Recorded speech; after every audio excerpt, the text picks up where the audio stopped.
ఓం శ్రీ సాయిరామ్. భగవాన్ శ్రీ సత్యసాయి బాబా వారి యొక్క దివ్య శ్రీ చరణారవిందాలకు మనందరి తరఫున హృదయపూర్వక ప్రేమపూర్వక నమస్సుమాంజల్లు. అహం సత్యబోధక చెన్నై దివ్య జ్ఞానయజ్ఞము. ఈ దివ్య జ్ఞానయజ్ఞ సుదీర్ఘ సార్థులైన మా ప్రియతములు, ఆప్తులు, ఆత్మీయులైన శ్రీ మల్లెల లక్ష్మీనారాయణ గారికి, వారి ధర్మపత్ని శ్రీమతి మల్లెల వరలక్ష్మి గారికి ఈ నేటి కార్యక్రమం ప్రారంభంలో మా అందరి యొక్క హృదయపూర్వక ప్రేమపూర్వక నమస్సుమాంజల్లు. అహం సత్యబోధక చెన్నై దివ్య జ్ఞాన యజ్ఞంలో మరి శ్రీ సత్యసాయి దైనందిన ఆధ్యాత్మిక వేదికలో భాగంగా నేడు ప్రత్యేక ఆధ్యాత్మిక సత్సంగాన్ని ఇవ్వడానికి తమిళనాడు రాష్ట్రం నుంచి విచ్చేసినటువంటి శ్రీ రామగిరి వెంకట సార్ గారికి మొట్టమొదటిగా హృదయపూర్వక స్వాగతం, సుస్వాగతం. వారిని మొట్టమొదటిగా ఆత్మీయ పరిచయం శ్రీ ఎమ్మెల్యన్ సార్ గారు చేస్తారు. తర్వాత ఏఎస్బి తరఫున శ్రీ పి కోటేశ్వరరావు గారు చేస్తారు. మొట్టమొదటిగా ఆత్మీయ పరిచయం by our beloved MLA sir. Om Shri Sairam. అందరికీ సాయిరామ్. ఓం శ్రీ సాయిరామ్. స్వామి వారి పాద పద్మాలు ప్రణామం చేసుకుంటూ అందరికీ సాయిరామ్ అండి. సాయిరామ్ సార్, వెంకట్ గారు, పార్వతి మేడం. సాయిరామ్ సార్. సాయిరామ్.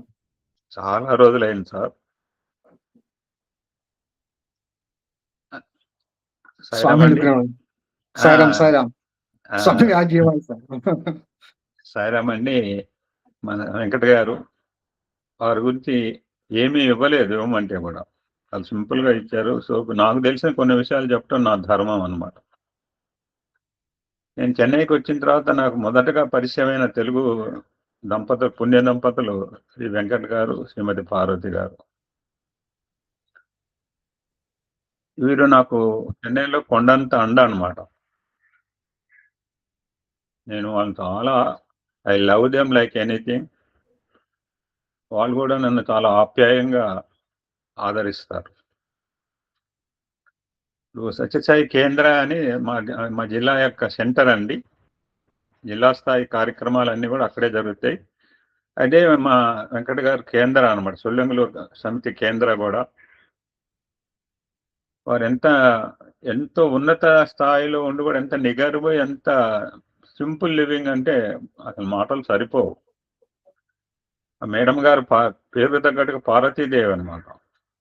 ఆ మందిరానికి వెళ్తే ఎంత చక్కగా ఆహ్వానం పలుకుతుందంటే మాటలు సరిపోవండి. ఆ కేంద్ర యొక్క నిర్వహణ బాధ్యత అంతా వీరిద్దరిదే. ఒక చిన్న ఎగ్జాంపుల్ చెప్తా. ఒక గుడి తాళం చేతులు నా దగ్గర ఉన్నాయంటే ఎంత బాధ్యత ఉంటుందో మీరు ఆలోచించండి. తాళం చేతులు తీసుకోవడం బాగానే ఉంటుంది. మా గారు ఒక ఆయన ఎన్నోడు ఇసిరేసారు, బాయ్ ఎవరన్నా తీసుకోండి బాయ్. ఎవరు తీసుకుంటారు? తాళం చేతులు తీసుకోవడం అంటే బాధ్యత తీసుకోవటం. ఎన్నో కార్యక్రమాలు అవుతుంటాయి, మళ్ళీ సమితి కార్యక్రమాలు అవుతుంటాయి. ఇంకొక ముఖ్యమైన విషయం ఏంటంటే మనం చాలాసార్లు చెప్పుకుంటాం, కానీ సార్ ప్రాక్టికల్గా చేసి చూపించారు. మన పాండవులకు ఎప్పుడు విజయం అంటే గాడ్ ఫస్ట్ అన్నారు, దేవుడిని ముందు పెట్టుకోమన్నారు. ఆ విధంగా శ్రీ వెంకట దంపతులు ముందుగా స్వామి మందిరం కట్టి వెనకాల వారి యొక్క నిలయాన్ని నిర్మించుకున్నారండి. ఆ యొక్క స్వామి మందిరం స్థలం అంతా వారే ఇచ్చారు. ఇప్పుడైతే కొన్ని కోట్ల రూపాయల ఆస్తి అవుతుంది. మొన్న మధ్య స్వామి బర్త్డే అప్పుడు అంతకుముందు ఒక కార్యక్రమం అయితే అద్భుతంగా ఆ మందిరం మొత్తం రంగులు వేయించారు. వెంకట గారు మీరే వేయించారా అంటే నేనే వేయించారు, మా ఇంటికి అయితే వేయించుకోమా అన్నారు. అటువంటి అద్భుత మూర్తి అండి శ్రీ వెంకట గారు, శ్రీమతి పార్వతి గారు. వారికి ఒక బాబు. ఈ మధ్య వివాహము ఎంత సాంప్రదాయబద్ధంగా ఒక మందిరంలో, దైవ మందిరంలో లాంటి ప్రదేశంలో వారి యొక్క కుమారుడు వివాహం జరిగింది. అక్కడికి వచ్చిన వారందరూ కూడా సాంప్రదాయ, వారి బంధువు వర్గం కూడా అందరూ కూడా సాంప్రదాయ వర్గం, సంప్రదాయం కనపడుతోంది, కళ్ళకు కనపడ్డది అన్నమాట. ఇంకో పాప ఉంది. మేము వచ్చేటప్పుడు I think she is group 2. Now she completed group 3. Now she become a Balvikas guru also. Multi talented girl అనమాట. తల్లిదండ్రులకు ఆ విధంగా చదువుకోవటం, నేను చదువుకుంటున్నాను అంటే చెప్తే వేరే కార్యక్రమాలు ఎవరు కూడా nobody's supporting helping the parents. ఆ విధంగా కాకుండా టోటల్గా ఒక స్పిరిచువల్ ఆధ్యాత్మిక కుటుంబం అండి ఈ వెంకట గారి కుటుంబము. ఇంకో ముఖ్య విషయం ఏంటంటే వీరి సోదరుడు బాపట్ల సత్యసాయి సేవా సమితి కన్వీనర్ గారండి. వారింటికి కూడా మేము వెళ్ళటం జరిగింది. బాపట్లలో శతరుద్రీయం అయినప్పుడు ఈ వెంకట గారు కూడా అక్కడికి వచ్చారు. నన్ను చూసి చాలా ఆనందపడ్డారు అనమాట. అప్పుడు సీతారామయ్య గారు ఆహ్వానంతో వెళ్ళాము. సీతారామయ్య గారు కూడా ఇప్పుడు ఉన్నారు. వీరి సోదరుడు ఆ బాపట్ల వారింటి నుంచే మేము అక్కడి నుంచి ఆ కార్యక్రమానికి నాంది ప్రస్తావన జరిగిందండి. అటువంటి అద్భుతమూర్తి శ్రీ వెంకట గారు practical, he's a practical man, చెప్పటం కాదు. ఆయన ఆయన ఆయన మనకి ఇచ్చిన మెసేజ్లు కూడా what Swami telling they are following 100%. Follow the master అంటే వెంకట గారి కుటుంబం అనమాట. నేను చాలా అదృష్టం అనమాట. నాకు చాలా సపోర్ట్గా ఉంటారు ఇక్కడ. నేను ధైర్యంగా చెన్నై తురైపాకంలో ఉన్నానంటే శ్రీ వెంకట్ గారు, శ్రీ పార్వతి గారి యొక్క వారి యొక్క సపోర్ట్, ధైర్యం అనమాట నాకు ఎల్లవేళలు. శ్రీ కోటేశ్వర గారు ఇప్పుడు వెంకట్ గారు మనకేం చెప్పారో ఆ మాటలు చెప్పండి. ఓం శ్రీ సాయిరామ్. నేటి మేటి విశిష్ట వక్త ని మనం పరిచయం చేసుకున్నాం. ఏఎస్బి యూనిట్ తరఫున వీరి యొక్క పూర్తి పేరు శ్రీ రామగిరి వెంకట సార్ గారు. నివాసం చెన్నై. విద్య కంప్యూటర్ సైన్స్ లో మాస్టర్స్ డిగ్రీ శ్రీ భారతీయ యూనివర్సిటీ నుంచి వీరు పొందున్నారు. వీరు వృత్తిరీత్యా చీఫ్ ఎగ్జిక్యూటివ్ ఆఫీసర్ ఒక ఫేమస్ మల్టీనేషనల్ కంపెనీకి మన సిఇఓగా పనిచేస్తున్నారు. అలాగే వీరి యొక్క స్పెషలైజ్డ్ ఇన్ డిజిటల్ పేమెంట్స్ అనేటువంటి రంగంలో వీరు మంచి నిష్ణాతులు. ఇక ప్రత్యేకతలు ఒక్కసారి చూస్తే ఐటీ పారిశ్రామిక రంగంలో ఆర్థిక సేవలకు సంబంధించి 3 దశాబ్దాలుగా తమ అపారమైనటువంటి అమోఘమైనటువంటి అనుభవాలను అంకితం చేసినటువంటి మేధా సంపన్నులు శ్రీ వెంకట గారు. ఇక సాయి పథంలోకి ఎలా వచ్చారో ఒక్కసారి చూస్తే వాస్తవంగా ఈయన కూడా పాటల ద్వారా స్వామి పథంలోకి వచ్చినట్టుగా సూక్ష్మంగా అర్థమవుతోంది. 2008లో శ్రీ సత్యసాయి భజన గాన రస సుధాధార అంటే భజన గీతాల యొక్క శతభజన అలాంటి కార్యక్రమం అనుకోండి కాసేపు రస, మరి అలాంటి భజన గాన రస సుధాధార సాయి పదంలో ప్రవేశానికి కారణం అని ఆయన సగర్వంగా చెప్పుకున్నారు. క్రమంగా ఆయన సాయి పదంలో బోధ తత్వము ఆకలింపు చేసుకొని శరణాగతి భావంతో క్రియాశీలకమైనటువంటి సేవాదళిగా ఆయన ఎంతో పురోగమించారు. అలాగే శ్రీ సత్యసాయి సేవా సంస్థలో వివిధమైనటువంటి పదవి బాధ్యతల్ని చేపట్టి ఆ పదవులకే వన్నే వాసి తెచ్చినటువంటి మహనీయుడు శ్రీ వెంకట గారు. స్వామి నిర్దేశించినటువంటి లక్ష్యాలని, గమ్యాలని తూచా తప్పకుండా త్రికరణ శుద్ధిగా ఆచరణలో పెడుతూ పరివర్తన కోసం, స్వీయ పరివర్తన మరి ప్రపంచ పరివర్తన, ఈ రెండింటి కోసం పరితపిస్తూ పురోగమిస్తున్నటువంటి నిర్విరామ కృషి వలరు శ్రీ వెంకట సార్ గారు. అలాగే తమిళనాడు స్టేట్ ఐటీ కోఆర్డినేటర్ గా గణనీయమైనటువంటి విశేషమైనటువంటి సేవలు అందించినటువంటి మహనీయుడైన. అలాగే ప్రస్తుతం షోలింగనల్లూర్ అంటే తమిళనాడు రాష్ట్రంలో ఒక సత్యసాయి సేవా సమితి దానికి కన్వీనర్ గా కీలక బాధ్యతలు నిర్వహిస్తున్నారు. అలాగే అదే సమితిలో శ్రీ సత్యసాయి సేవా కేంద్ర ఇన్ఛార్జ్ గా శక్తివంతమైనటువంటి సేవలు అందిస్తున్నటువంటి మరి మేటి వక్త ప్రయోక్త శ్రీ వెంకట గారు. అలాగే మన తెలుగు బిడ్డగా, తెలుగు తేజం తమిళనాడులో ప్రభాసమానమైనటువంటి స్థితిలో వెలుగుతోందంటే మనందరినీ వెంకట గారిని చూస్తే మనందరికి గర్వకారణంగా ఉంది. ఆయన తెలుగు తేజం ఇప్పుడు తమిళనాడులో ప్రభాసమానంగా ఆ తెలుగు తేజం వెలుగుతున్నటువంటి నేపథ్యంలో వారికి మనందరి తరఫున హృదయపూర్వకమైనటువంటి శుభాకాంక్షలు, అభినందనలు, శుభాభివందనములు తెలియజేస్తూ వారి యొక్క ప్రత్యేక ఆధ్యాత్మిక సత్సంగాన్ని ప్రారంభించవలసిందిగా మనందరి తరఫున హృదయపూర్వక స్వాగతం, సుస్వాగతం. ఓం శ్రీ సాయిరామ్ సార్. ఒక ముఖ్యమైన మాట మర్చిపోయాను సార్. ప్రారంభంలో ఏదో ఒక లింక్ లో యొక్క కార్యక్రమం సాగేది, యొక్క ప్రతినిత్యం సాగే ఆధ్యాత్మిక యజ్ఞము. తర్వాత శ్రీ వెంకట గారే ఆర్గనైజేషన్ తరపున మనకు ఇప్పుడు ప్రస్తుతం నడుపుతున్న మన ఆన్లైన్ లింక్, ఇది సత్యసాయి ఆర్గనైజేషన్ లింక్. దానికి సారు అడ్మిన్, సారే దానికి మొత్తం కూడా దానికి కావాల్సినంత, నాకేం తెలియదు, మొత్తం కూడా దాని బాధ్యతలంతా సారు తీసుకుని మనం ప్రతిరోజు కూడా ఎటువంటి అడ్డంకులు లేకుండా ఈ యొక్క కార్యక్రమం సాగటానికి రథసారథి సారు మాత్రం వెంకట గారు. జై సాయిరాం. సాయిరాం వెంకట గారు. బాపట్ల సాయిరాం సార్, నమస్కారం అండి. నమస్కారం అండి. సాయిరాం. మళ్ళీ చానాటికి మీ ఉపన్యాసం సాయిరాం సాయిరాం. వినే అదృష్టం కలిగింది. Sairam. Okay, thank you. Sairam sir. Sairam sir. Om Shri Sairam. Offering my humble pranams at our Bhagawan divine lotus feet. మనందరిలో ఉండి మనలో ఆధ్యాత్మిక జ్యోతిని వెలిగించి మనందరి జీవితాల్లో ముందుకు పోవడానికి సహకరిస్తున్న స్వామికి, ఇక్కడికి ఈ నిత్య సత్సంగంలో మీరంతా చాలా యాక్టివ్గా లక్ష్మీనారాయణ గారి ముందుండి నడిపిస్తూ అందరూ కలిసి దీన్ని నిరంతరం ఇన్ని రోజులు కంటిన్యూస్ గా జరగటం ఎప్పుడు మనం చూడం. చాలా కష్టం అది. సత్సంగం భజన్స్ అవి జరుగుతూ ఉంటాయి కానీ బట్ ఈ సత్సంగంలో అందరూ పార్టిసిపేట్ చేయటం, అది యాక్టివ్ గా మీరు చూస్తే రేడియో సార్లు చేస్తున్నట్టు అంత గొప్పగా చేస్తున్నారు ఈ కార్యక్రమాన్ని. మీ అందరికీ హృదయపూర్వక సాయిరాం, హృదయపూర్వక ధన్యవాదాలు. సాయిరాం, మీరు చెప్పిన ఇంట్రొడక్షన్ కి నేను అంత అర్హుని కాదు. చాలా Swami number 1, Swami is doing everything. దాంట్లో నాకు ఒక పాత్ర ఇచ్చారు. ఆ పాత్రలో చేయటంలో సాధ్యమైనంత వరకు మన ప్రయత్నం మనం చేస్తున్నాం. అంత మనం ఏదో చేస్తున్నట్టు ఉంటుంది కానీ అంతా ఆయన నడిపిస్తుంది. అది చాలా చాలా ధన్యవాదాలు for very generous introduction. Okay, so ఇప్పుడు ఇవాళ ఈ రోజు ఈ కార్యక్రమంలో పాల్గొనడానికి ఇంతకుముందు 2-3 సార్లు అవకాశం వచ్చింది అంకుల్ ద్వారా పార్టిసిపేట్ చేసిన. ఆ తర్వాత ఆల్మోస్ట్ లాస్ట్ 1 year నుంచి అప్పుడప్పుడు అడుగుతూనే ఉంటారు అంకుల్ వచ్చి రండి ఒకసారి చెప్పండి అని. బట్ ఈ వృత్తి రీత్యా కొంచెం బిజీగా షెడ్యూల్ ఉండటం, ప్లస్ మనం చెప్పడానికి మీరు వింటున్నారు మాటలు స్వామి గురించి, మీకు తెలియదు ఏముంటుంది, మీకు నేను వచ్చి చెప్పేంత నా దగ్గర నేనేం చెప్పగలను అనే ఒక సంశయం అదొకటి. సో వీటితో కొంచెం డిలే చేస్తూ వచ్చాను. బట్ లాస్ట్ టైం ఇంకా అంకుల్ ఇంకా ఛాన్స్ ఇవ్వలేదు. రావాల్సింది చెప్పాల్సింది మార్చిలో అన్నారు. సరే ఒకసారి డేట్ చెప్పండి సార్, నేను కనుక్కొని చూస్తానని చెప్తే ఏ డేట్ అయినా పర్లేదు అన్నారు.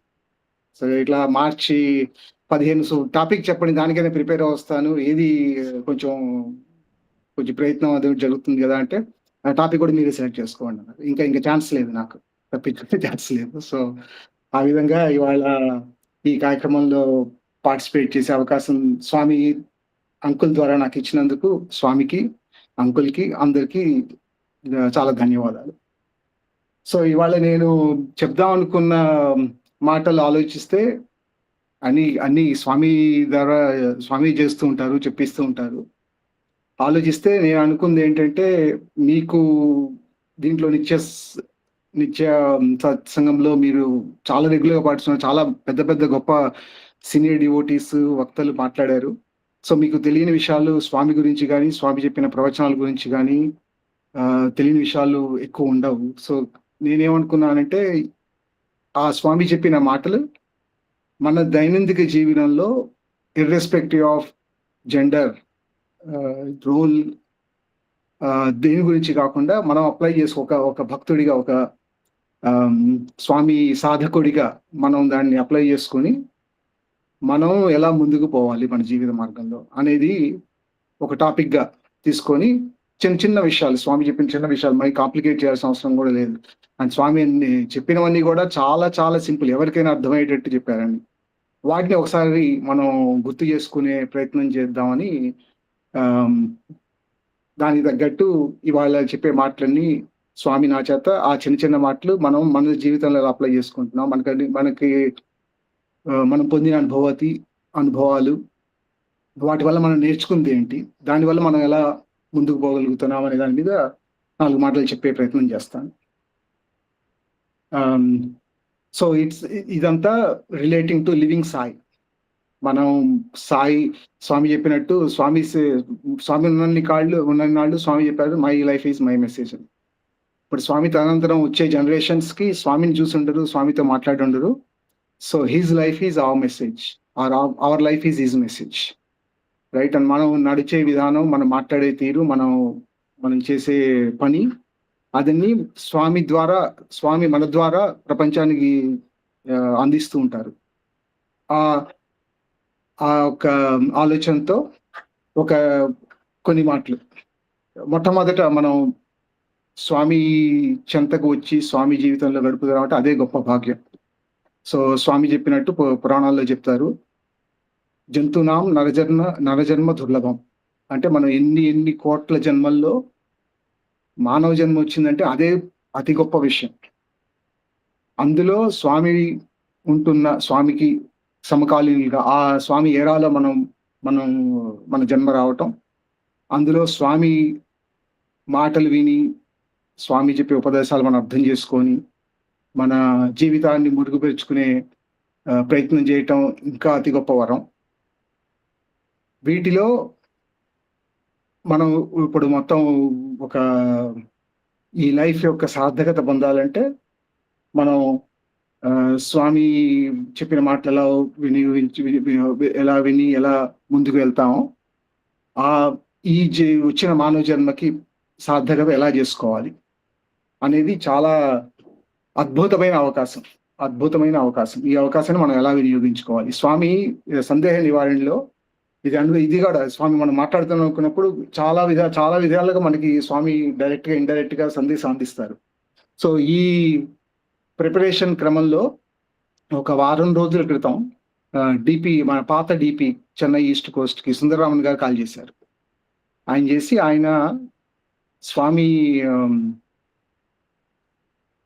స్వామిది వాహిని సుధా మాధురి అనే ప్రోగ్రాం జరుగుతుంది ఓవరాల్ గా నేషనల్ వైడ్ గా. అందులో ఒక 3 ఏళ్ల కోర్స్ అది. అందులో ఈయన కూడా సుందరరామన్ గారు కూడా ఒక అధ్యాపకుడు. ఒక టాపిక్ ని ఆయన ఎక్స్ప్లెయిన్ చేస్తారు.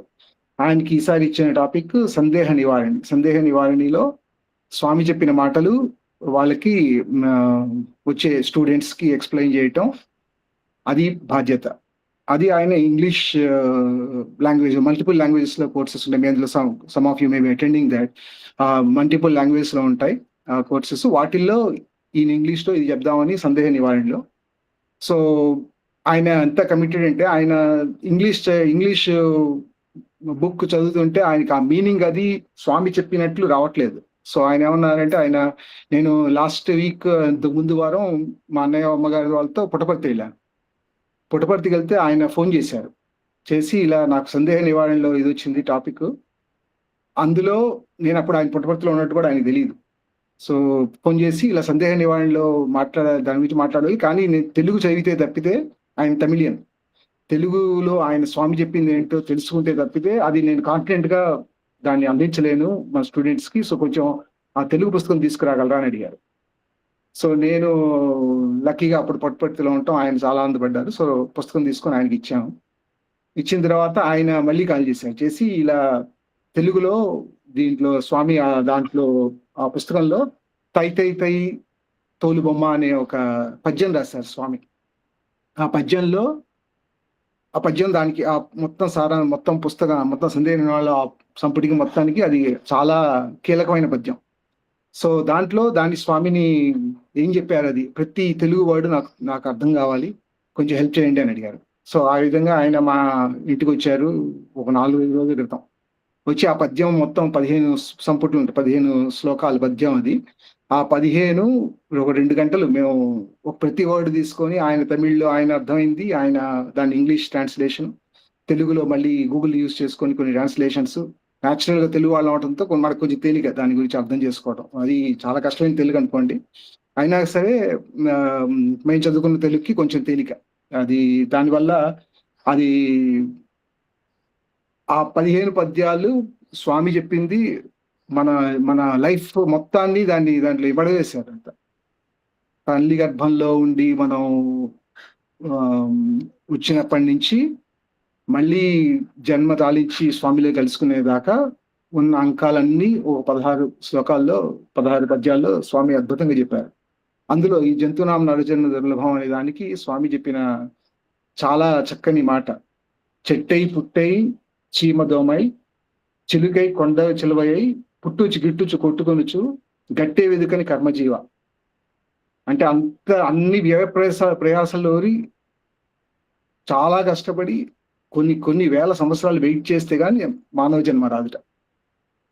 అరుదుగా దొరికెను నరజన్మది, అరణిషం కూడా వ్యర్థపరచుకోకుండా పరమాత్ముని మనకి పట్టిన పొరలు విడదీసుకొని పరమాత్మని చూసుకొని చిరసుఖం ఎందరా చింత జీవ అంటారు స్వామి అందులో. ఆ తర్వాత ఇంకా ఎక్స్ప్లెయిన్ చేస్తూ, నీ అదృష్టం ఏంటంటే ఆ సాయి కృష్ణుడు, ఆ అఖిలేషుడే సాయి కృష్ణుడు రూపంలో వచ్చారు. ఆ సాయి కృష్ణుని ఆత్మలో ఉంచుకొని నిన్ను నువ్వు తెలుసుకో, అది మాత్రమే నీకు కావలసిన విషయం. నిన్ను నువ్వు తెలుసుకొని హాయిగా స్వామిని ఆచరించుకు ఆత్మ జ్ఞానాన్ని పొందాలి చింతాజీవ అని స్వామి చెప్తారు అనమాట. అందులో అది మనకి అన్వయం చేసుకుంటే ఎంత అదృష్టవంతులం చూసుకోండి మనం. అది మనకి ఇంక మన పొజిషన్స్ తో కానీ మనం ఇంక ఏది అక్కర్లేదు. ఇప్పుడు ఒక ఎగ్జామ్ పాస్ అవ్వాలంటే, డిగ్రీ కావాలంటే 15 ఏళ్ళు చదవాలి. 15 ఏళ్ళు అట్లీస్ట్ 100-150 పరీక్షలు రాస్తే కానీ మన డిగ్రీ రాదు. అట్లాంటిది మన ఈ జీవిత పరీక్షలో నెగ్గాలంటే స్వామి సగం మార్కులు అక్కడే వచ్చేసి స్వామి ఏరియాలోకి రావటం, స్వామి ఏరాలో మనం పుట్టడం, మానవ జన్మ రావటం, స్వామి గురించి తెలుసుకోవటం, స్వామి చెప్పిన మాటలు అర్థం చేసుకొని ఆచరించే అవకాశం మనకి రావటం అద్భుతమైన అవకాశం. సో ఆ అవకాశం వచ్చిన తర్వాత వాట్ నెక్స్ట్, ఎందుకు అవకాశం మనకి ఇచ్చారు, జన్మ సార్థకత ఏంటి, పర్పస్ ఏంటి అంటే స్వామి దానికి కూడా స్వామి చెప్తారు. సో మనకు మానవజన్మ వచ్చింది, 50 మార్కులు ఆల్రెడీ వచ్చేసాయి మానవజన్మ రావడం ద్వారా. ఆ తర్వాత మనం స్వామిని ఆచరించడం ద్వారా ఇంకో 20 మార్కులు వచ్చేసి అనుకోండి. ఇప్పటి నుంచి ఇంకా మనం ఏమేం చేయాలి, మనం ఏమేం చేస్తే మన జన్మ సార్థకత అవుతుంది అనే దాన్ని చూస్తే స్వామి చెప్పిన వెరీ సింపుల్ మాట, మనం వచ్చిన జన్మకి సార్థకత అవ్వాలంటే we have to realise God within. మనమే డివినిటీని, మన దైవత్వాన్ని మనం తెలుసుకోగలగాలి. అది తెలుసుకోవటానికి ఇది జర్నీ. సో స్వామి చాలా సింపుల్ గా చెప్తారు, నువ్వు చాలా సార్లు వచ్చావు ఈ మదర్ ఎర్త్కి, ఈ భూమి మీదకి, కానీ వచ్చిన ప్రతిసారి అన్ని సబ్జెక్ట్స్ లో పాస్ అవ్వలేదు, కొన్ని సబ్జెక్ట్స్ లో ఫెయిల్ అయ్యావు, అది కర్మఫలం. దానివల్ల మన జన్మ వచ్చింది. సో ఫైనల్ మన డివినిటీని పూర్తిగా తెలుసుకోవాలంటే జన్మరాహిత్యాన్ని పొందాలి. అది ఫైనల్ ఎగ్జామ్. ఆ ఎగ్జామ్ మనం ఈ జన్మలో చేయగలమా, పాస్ అవ్వగలమా, పాస్ కాలేమా అనేది మన చేతుల్లో మాత్రమే ఉండదు. సో అది స్వామి ఇచ్చిన ఇంకో ఈ అవకాశం. ఈ జన్మలో మనం చేసే కార్యక్రమాల మీద కర్మల ప్రతిఫలం జన్మరాహిత్యమా, స్వామిలో మర్జీ అవటమా, లేకపోతే మళ్ళీ మరో జన్మ కోసం మళ్ళీ ఇంకొన్ని 1000 సంవత్సరాలు వెయిట్ చేయటమా, అది మన చేతుల్లోనే ఉంది. సో స్వామిని స్టూడెంట్ అడుగుతారనమాట, స్వామి ఇన్ని స్టెప్స్ అంటున్నారు, ఇప్పుడు వచ్చిన జన్మలోకి వచ్చాము, మీ దగ్గరకు వచ్చేసాం, సో మాకేమన్నా చిన్న షార్ట్ కట్ లేదా, ఆల్రెడీ ఉంటుంది కదా అన్నిటికీ అంటే పూర్తి ప్రయాసం లేకుండా ఒక చిన్న మార్గం ఏమన్నా ఉందా అంటే స్వామి చెప్తారు, ఓకే ఇన్ని స్టెప్స్ నువ్వు దాటలేవు కాబట్టి 2 స్టెప్స్ దాటు, నేను 3వ స్టెప్ మీద నేను వెయిట్ చేస్తుంటాను, నువ్వు నాలో కలిసిపోవచ్చు అంటారు. సో 2 స్టెప్స్ ఏంటంటే అది కూడా స్వామి చెప్తారు. ఒకటి యూనిటీ, 2 ప్యూరిటీ, ఏకత, పవిత్రత, ఏకత్వం, పవిత్రం. ఈ 2 మనం చేయగలిగితే 3వ స్టెప్ మీద స్వామినే ఉన్నారన్నారు. ఓకే, సో ఇది ఏకత్వం అంటే ఏంటి? ఏకత్వం అంటే స్వామి అగైన్ ఎక్స్ప్లెయిన్స్, మనం అంత కాంప్లికేట్ చేయాల్సిన అవసరం లేదు. మన స్వామి చాలాసార్లు అంటారన్నమాట, ప్రపంచాన్ని ఎవరెవరు అడిగారట, స్వామి యూనివర్స్ అర్థం ఏంటి, ఎక్కడ ఎండ్ అవుతుంది, ఎక్కడ అవుతుందంటే యూనివర్స్ అర్థం చేసుకోవాల్సిన అవసరం లేదు, నువ్వు అర్థం చేసుకో, నీకు యూనివర్స్ తెలిసిపోతుంది. అలానే యూనిటీ అంటే స్వామి చెప్పిన వెరీ సింపుల్ లాంగ్వేజ్ అనమాట. ఏంటంటే మన మాట, మన ఆలోచన, మాట, యాక్షన్, క్రియ, ఈ 3 ఏకత్వమే యూనిటీ. అంటే మనం ఆలోచించింది చెప్పగలగాలి, చెప్పింది చేయగలగాలి. ఈ 3 ఇప్పుడు ప్రపంచంలో 90% ప్రాబ్లమ్స్ ఆ 3 కలిసి ఉండకపోవటం, త్రికరణ శుద్ధి లేకపోవటం. ఎందుకంటే మనం ఏదో ఆలోచిస్తాం, ఏదో చెప్తాం, ఏదో మాట్లాడతాం.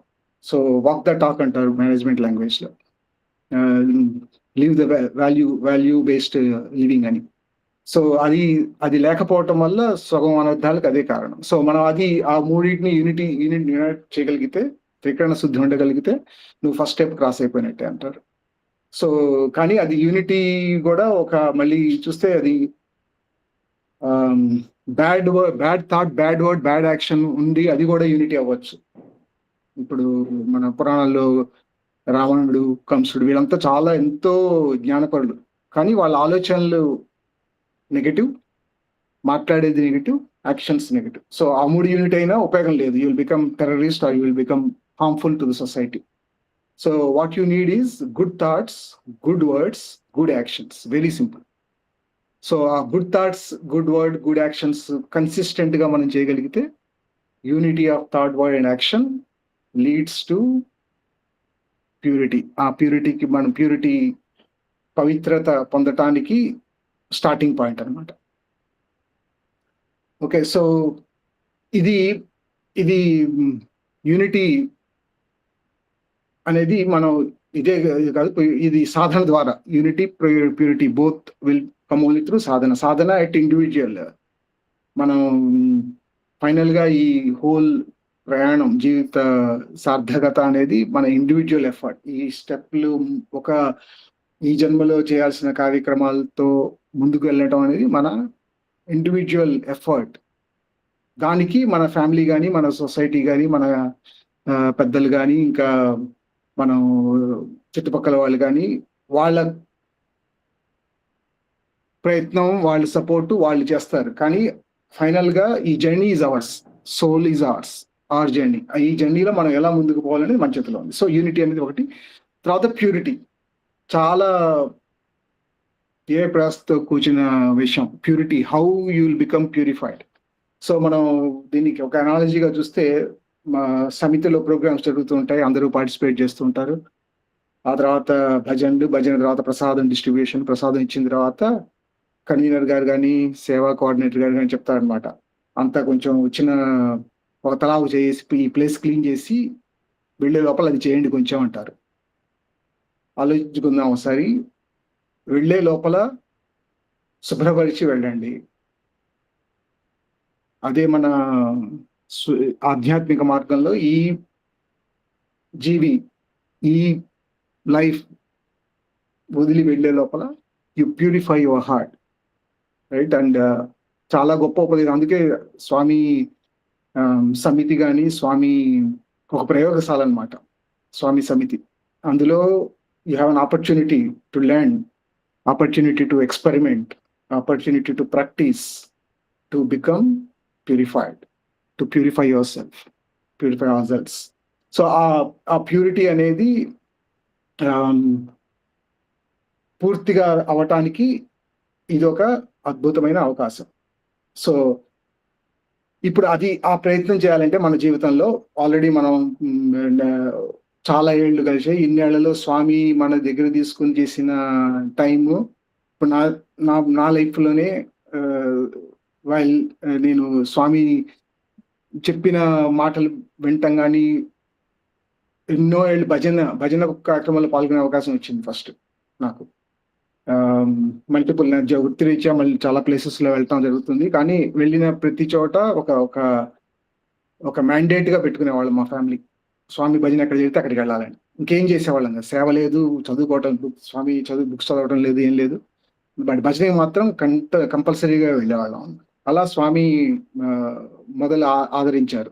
స్వామి భజన ద్వారా స్వామి గురించి తెలుసుకోవటం. ఓకే, ఆ వెళ్తున్న ద్వారంలో కొన్ని చోట్ల స్వామి బుక్స్ ఇచ్చేవాళ్ళు, లైబ్రరీ మెయింటైన్ చేసేవాళ్ళు ఆ సమితిలో. సో వాళ్ళు చేసేది చూసి ఒకే బుక్స్ తీసుకొని చదువుకుందామని స్వామి గురించి కొంచెం బుక్స్ తీసుకోవటం, చదువుకోవటం అదంతా జరిగింది. సో అలా ప్యూరిఫై అవటానికి చూడండి ఎన్ని సంవత్సరాలు. అది స్వామి ఏరాలో పుట్టినప్పటికీ, స్వామి గురించి తెలిసినప్పటికీ, మా తాతగారు స్వామి డివోటి, ఆయన ద్వారానే మాకు కొంచెం స్వామి గురించి తెలిసింది, మా మదర్ ఫాదర్. కానీ అది చాలదు. అది స్వామి గురించి తెలిసినంత మాత్రాన మనకు ఆ నెక్స్ట్ స్టెప్ ఎప్పుడు వస్తుంది అనేది 35-40 years తర్వాత సమితిలో యాక్టివ్గా పార్టిసిపేట్ చేయటం నేను. సో అంత టైం పడుతుంది అనమాట అది. సో అది ఆ పొందిన అవకాశాన్ని అప్పటి నుంచి ఎలా మనం దాన్ని యూజ్ చేసుకోవాలి, ఎలా ప్రతి అవకాశాన్ని, ప్రతి నిమిషాన్ని మనం స్వామి మార్గంలో, స్వామి చెప్పిన రీతిలో నడుచుకోవడానికి ఏమేం చేయాలి అనేది సబ్సిక్వెంట్ గా చూడాలి. ఓకే, సో దాంట్లో ఒక 5-6 మంచి మంచి సూక్తులు నాకు చాలా ఇన్ఫ్లుయెన్స్, నేను అయ్యి చాలా ఇన్ఫ్లుయెన్స్ అయ్యి చాలా నిష్టగా పాటిస్తాను అనమాట వాటిని నేను.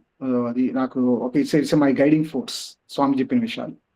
ఓకే, సో అందులో ఏంటంటే ఒకటి, ధర్మో రక్షతి రక్షత, సూపర్ ఇంపార్టెంట్ అనమాట.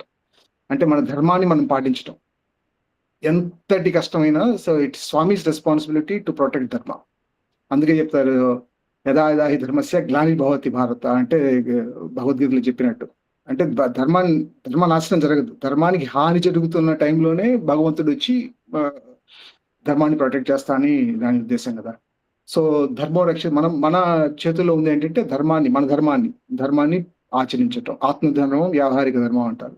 అంటే మనం ఇప్పుడు జాబ్ చేస్తుంటే జాబ్లో మన రోలు, దాన్ని బట్టి మనం ఏం చేయాలి, ఒక తండ్రిగా, ఒక భర్తగా, ఒక బ్రదర్గా, ఎలా ఒక పుత్రుడిగా, what all things that we should do to follow dharma అనేది అత్యంత ఇంపార్టెంట్ విషయం. సో అది ఇన్గ్రెయిన్డ్ అనమాట. మనం చేసే ప్రతి చర్యలో ఇది ధర్మ సహితమా కాదా అనేది చాలా చాలా క్లోజ్గా అబ్జర్వ్ చేయాల్సిన విషయం. నెంబర్ 2, అది ఫస్ట్ది, ధర్మో రక్షతి రక్షత అనేది ప్రిన్సిపల్. దాని నమ్మకం, దాని ధర్మాన్ని మీద నమ్మకం ఉంచుకోవటం, ఆ ధర్మ మార్గంలో ప్రయాణించడం అనేది అత్యంత ముఖ్యమైన విషయం. నెంబర్ 2, శరీరం ఆద్యం కలు ధర్మ సాధనం. స్వామి అద్భుతంగా చెప్పారు దీన్ని. దేహాభిమానము, దేహ పరిరక్షణ చాలా చాలా డీటెయిల్డ్గా ఎక్స్ప్లెయిన్ చేస్తారు స్వామి. దేహాభిమానం వద్దంటారు. అంటే ఇది మనం బాడీ కాదు, మనం soul in the body. So మనకి ఉండాల్సింది దేహాభిమానం కాదు, కానీ దేహాన్ని పరిరక్షించాల్సిన బాధ్యత మంది. ఓకే, ఒక టెంపుల్లో దైవం ఎలా వచ్చి ఉంటారో, దేహం అనేది it's a temple, body is a temple of God. So దాన్ని పరిరక్షించాల్సిన అవసరం మన బాధ్యత. సో దానికి స్వామి నడిచి చూపించారు జీవితంలో, రైట్. అండ్ స్వామి ఉన్నంత కాలం ఏమించి చాలా చాలా సింపుల్ విషయాలు, ఇంపార్టెంట్ విషయాలు. Number 1, active life. So exercise కానీ, వాకింగ్ కానీ, మనం ఓకే డివోషన్ ఉంది, అది చాలు, మనం ఇంకా స్వామి చూసుకున్నా మన మానవ ప్రయత్నం మనం చేయాల్సిన అవసరం ఎంతైనా ఉంది. అందుకని మన లైఫ్ స్టైల్లో ఇట్స్ వెరీ వెరీ ఇంపార్టెంట్ బాడీని జాగ్రత్తగా చూసుకోవటం. దానికి కావాల్సింది నెంబర్ 1 వ్యాయామం, వాకింగ్ కానీ, ఏదైనా ఏ వయసుకైనా సంబంధించిన ఒక చోటు కూర్చొని అలానే ఉంటే మనం దేహానికి నష్టం చేసిన వాళ్ళం అవుతాం. సో యాక్టివ్ లైఫ్, స్టెప్స్ నడవటం అది ఇంపార్టెంట్. నెంబర్ 2, కంటి నిండా నిద్ర ఇంపార్టెంట్. 6 నుంచి 7 గంటల నిద్ర లేకపోతే అది బాడీ కోపప్ అవ్వలేదు. సో అది కూడా important. Number 2. Number 3, body has self healing capability. అంటే మన దేవుడిచ్చిన దేహం అది తప్పుపోవడానికి అవకాశం లేదు. కానీ ఏమైనా మెడికల్ రీత్యా ఏదైనా రీత్యా అయినా కూడా ఇబ్బందులు వచ్చినా అది body has a capability to self, దాన్ని రికవర్ అయ్యే అవకాశం ఉందండి. సో దాని తగ్గట్టు మన లైఫ్ స్టైల్ మార్చుకోవాలి. సో మిత ఆహారం, తక్కువ లిమిటెడ్ తింటాం. పాత్రశుద్ధి, పాకశుద్ధి, కొంచెం purified food as much as possible మనం జాగ్రత్తగా అవి భుజించడం. And avoid things that harm. వైట్గా ఉండేవి తక్కువ, అంత ఉప్పు, షుగర్, చక్కెర, ఉప్పు, రైస్, ఇట్లాంటి వైట్ పదార్థాలు తక్కువ చేసుకోవటం. అంటే ఎలిమినేట్ చేయాల్సిన అవసరం లేదు, ఏది ఎంత లిమిట్ చేస్తే అంత మంచిది. సో అవన్నీ చేసుకునేట్టయితే body will be up and running. So body బాగా ఉంటే will be able to do more. Otherwise నువ్వు ఈ మందుల ద్వారా కానీ, డాక్టర్ల చుట్టూ తిరగడం ద్వారా మన సగం లైఫ్ దాని మీదే వేస్ట్ అయిపోతుంటుంది. So avoid that and make body as a temple of god. And స్వామికి ఈ దేహ రూపంలో స్వామికి చేయగలిగిన పని చేసే అవకాశాన్ని పొందాలంటే మన బాడీని మనం జాగ్రత్తగా చూసుకోవాలి. అది point number 2. Point number 3, mind. ఈ మొత్తం దేహాన్ని మనం పరిరక్షించుకుంటే నెక్స్ట్ మన ఫోకస్ అంతా మైండ్ని ఎలా మనం కంట్రోల్ చేసుకోవాలి. మైండ్ని కంట్రోల్ చేయలేటం కష్టమైనప్పటికీ how do you master the mind instead of mind becoming master for you, right. And so Swami చెప్పినట్టు ఇవాళ కూడా చేర్చింది వాళ్ళ థాట్ ఫర్ ద డేలో. మీరు ఏం చేయక్కర్లేదు, మీ మైండ్ నాకు ఇవ్వండి, నేను చూసుకుంటాను. నుంచోబెడితే నుంచుంటుంది, కూర్చోబెడితే కూర్చుంటుంది. ఆ మైండ్ మీ చేతుల్లో ఉంచుకోవద్దు, నాకు ఇవ్వండి అంటారు స్వామి. సో స్వామి ఇది చెప్పింది ఏంటంటే ఆ విచక్షణ, మైండ్ చెప్పే ప్రతి మాట వినకుండా ఎలా మన మైండ్ని మేనేజ్ చేసుకోగలగాలి, మాస్టర్ ద మైండ్. సో ఆ మైండ్కి 6 ఎనిమీస్ ఉంటారు, మీకు తెలిసిందే అదంతా, అరిషడ్ వర్గాలు, కామక్రోధ లోభ మోహ మన మాశ్చర్యాలు. సో అవి they always look to pull you down. మన మోక్ష మార్గంలో మన స్వామి చెప్పిన మార్గంలో ముందుకు పోదామని ప్రయత్నం చేసిన ప్రతిసారి the most powerful and effective enemies are this కామక్రోధ లోభ మోహ మన మాశ్చర్యాలు. ఈ 6 మళ్ళీ పుల్ చేస్తూ ఉంటాయి. అది మనం స్వామి మార్గంలో పోయి ఎంత డీప్ గా ఉన్నా కూడా ఎనీ టైం దాని ఒక లాగు లాగేజ్. ఇప్పుడు మనల్ని పొగుడుతుంటే మనం గర్వపడిపోవటం, లేకపోతే మనమే చేస్తున్నాం అనుకోవటం. ఈమె స్వామి ఆర్గనైజేషన్ భజన చేసి అబ్బా ఎంత బ్రహ్మాండంగా భజన పాడే ఎరగదీశం భజన ఇవ్వాలనుకుంటుంటారు కొంతమంది మనం. So how do you avoid all that?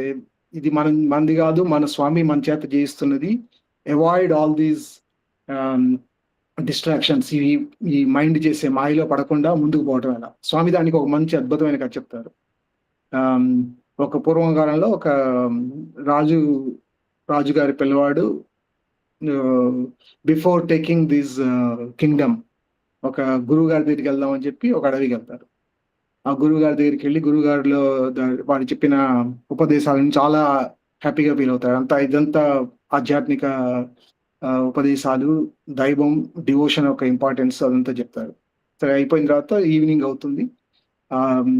అతని పిల్లవాడు నేను ఇంకా ఇంటికి వెళ్తాను అంటే గురుగారు అంటారు అనమాట, ఇప్పుడు ఇంత చీకటి పడ్డేందుకు, ఇవాళ ఇది మంచి ప్లేస్, ఇక్కడ రాత్రి ఇక్కడ ఉండి పొద్దున్నే వెళ్ళు, కానీ ఇంకా నీకు దైవ కార్యక్రమాలు పాల్గొనే అవకాశం నీకు ఉంటుంది అంటే ఇతను లేదు నాకోసం నా వాళ్ళంతా ఎదురు చూస్తుంటారు, నా భార్య ఉంది, నా తండ్రి తల్లి ఉన్నారు, వీళ్ళందరూ, నా రాజ్యం ఉంది అక్కడ, చాలా బాధ్యతలు ఉన్నాయి నాకు, ఇక్కడ రాత్రి అంతా ఉండటం కుదరదు అని చెప్పి వెళ్తా అంటాడు. సో ఇతను ఏమంటారంటే గురుగారు, సరే నువ్వు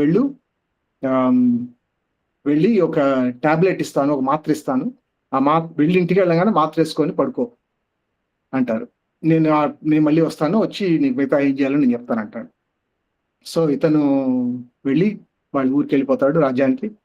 వెళ్ళంగానే గురుగారు చెప్పినట్టు ఆ మాత్ర వేసుకుంటాడు, తాగి మంచినీళ్ళు తాగుతాడు, వెంటనే నిద్రలోకి వెళ్ళిపోతాడు, ఒక తెలియని స్థితికి వెళ్ళిపోతాడు అనమాట. ఆయన చనిపోయాడు అనుకొని వాళ్ళ భార్య, వాళ్ళ తల్లిదండ్రులు, బంధుమిత్రులు అంతా వస్తారు, బాగా దుఃఖపడుతూ ఉంటారు. ఈ లోపల గురుగారు అక్కడికి వెళ్తారు. అక్కడికి వెళ్ళి ఏంటి ఏమైంది అంటే, ఇలా మీ దగ్గర నుంచి వచ్చాడు, మీరు ఏదో చేస్తుంటారు అంటే, ఈ గురుగారు లేదు నా దగ్గర వచ్చాడు, బాగా మాట్లాడాడు, ఆ తర్వాత ఇక్కడికి మళ్ళీ వెనక్కి వెళ్తాను, మీ దగ్గరికి వస్తానని చెప్పి వెళ్ళాడు.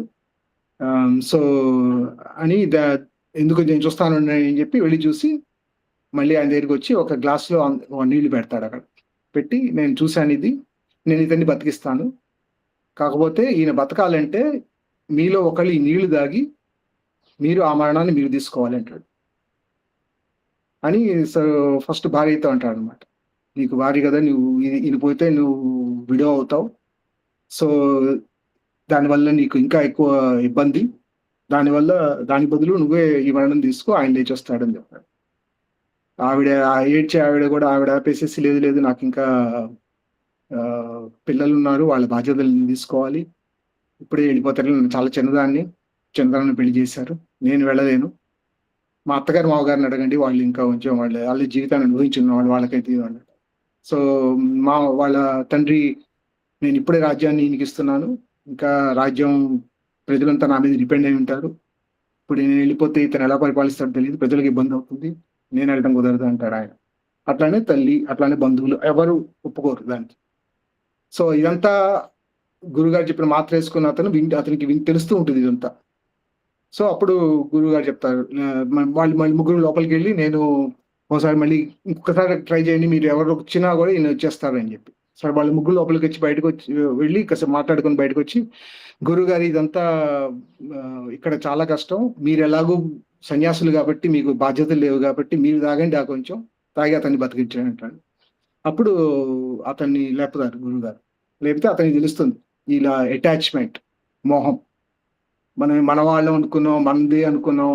దానికోసమని ఆయన గురువు గారు అక్కడ దేవుడి ప్రార్థనలు చేయమని డివోషన్‌లో ఆ రాత్రి ఉండమని చెప్పిన ఒక్క రోజుకి, ఒక్క రాత్రికే ఉండలేక వెనక్కొచ్చేసాం. అట్లాంటిది ఇక్కడ వీళ్ళ ప్రతి వాళ్ళు వాళ్ళ పరిస్థితులు బట్టి వాళ్ళు ఎలా జీవనం గడుపుదామని చూస్తారు. అందుకని ఈ జీవితంలో, ఈ మార్గంలో ప్రతి ఒక్కరి ప్రయాణం వారి ప్రయాణం మాత్రమే అనే నిజాన్ని తెలుసుకుంటాడు. సో, వాటి ఎఫెక్ట్ తెలియడం కోసం అన్నమాట. ఆ తర్వాత ఇంకో చిన్న స్టోరీ కూడా స్వామి చెప్తారు. ఇట్లా ఒక బిజినెస్ మ్యాన్ వీటి గురించే ఇట్లాంటి చివరి స్థాయిలో కూడా అయినా నేను దైవ చింతనలోనే ఉండాలి అని పిల్లలందరికీ ఒకటి రామ, కృష్ణ, మాధవ అట్లా పేర్లు పెట్టుకుంటాడు అనమాట. సో ఆయన చివరి స్థాయికి వస్తుంది. ఆయన బెడ్ మీద ఉంటారు. ఉంటే వీళ్ళందరూ వాళ్ళ బిజినెస్ మ్యాన్ వాళ్ళ షాపులన్నీ వదిలిపెట్టేసి ఇక్కడికి వస్తారు. సో ఈయన చాలా చివరి స్థాయి అనమాట. సో అందరూ ఎదురు చూస్తుంటారు. రామకృష్ణ, నారాయణ, మాధవ ఇట్లా పేర్లతో పెట్టి పిలిచినా కూడా ఆయన కొంచెం మోక్షం వస్తుంది అనే ఉద్దేశంతో. సో ఆయన నెమ్మదిగా లేవలేక కళ్ళు తెరిచి అందరినీ చూస్తాడు. చూసి మీరందరూ ఇక్కడికి వస్తే షాప్ ఏమవుతుంది, మన బిజినెస్ ఏమవుతుంది అని చెప్పి తక్కువ ప్రాణం కోల్పోతాడు. సో వాటి పవర్ అది అనమాట. అరిషడ్ వర్గాల పవర్ అది. మనం దాన్ని స్వామి కృపతో ఎంతో నిష్టగా, ఎంతో రెగ్యులర్ గా సాధన చేస్తే తప్పితే వాటి కంట్రోల్లోకి, వాటి వశంలో మనం పోలేకుండా ఉంటుంది అన్నమాట. సో ఆ maya with 6 sisters which is the ధర్మార్థ కామ అరిషడ్ వర్గాలు, కామ, క్రోధ, లోభ, మాత్సర్యాలు, వాటి నుంచి మనం ఎలా రక్షించుకొని వెనక్కి పోకుండా ఉంటే చాలు. అట్లీస్ట్ ముందులో అయినా ఉండి మనం ముందుకు మన జీవన మార్గంలో ముందుకెళ్ళేటట్టు మనం ప్రయత్నం చేసుకోవచ్చు. ఓకే, సో అది రెండవ ఇంపార్టెంట్ అంకం. మూడవది చాలా ఇంపార్టెంట్ ఈజ్, ఇన్ ఇంగ్లీష్లో ఏమంటారంటే దీన్ని nothing changes if nothing changes. మార్చకపోతే మార్పు రాదు. మనం ఏదన్నా మార్చాలంటే మన ట్రాన్స్ఫర్మేషన్, సెల్ఫ్ ట్రాన్స్ఫర్మేషన్ అంటారు కదా, మన ట్రాన్స్ఫర్మేషన్ అవ్వాలంటే మన పద్ధతులు, మన ఆలోచన, మన జీవన స్థాయి మార్చుకోకపోతే మార్పు అనేది రాదు. ఓకే, సో మనం సపోజ్ ఒక భజన పాడుతున్నాం అనుకోండి. ఆ భజన స్వామి చెప్పిన మార్గాలు ఉన్నాయి, స్వామి చెప్పిన పద్ధతులు ఉన్నాయి ఎలా పాడాలని. ఒక శృతి, ఒక రాగం, వాటితో పాడాలి. దానికి సాధన అవసరం లేదు. నాకు ఇంతే వచ్చింది, ఇట్లానే పాడతానని చెప్పి పాడేసి ఓకే ఇది ఇంతే నేను ఇంక చేయగలనుకుంటే అది మనం ఆ మార్పు ఎప్పటికీ రాదు. సో స్వామి చెప్పిన లైఫ్ మార్గంలో, జీవన మార్గంలో నడవాలంటే మనం సాధ్యమైనంత వరకు మనల్ని మార్చుకునే ప్రయత్నం చేయాలి. సో అది అలా చేయగలిగితే Swami will take care of the rest. మానవ ప్రయత్నం చేస్తే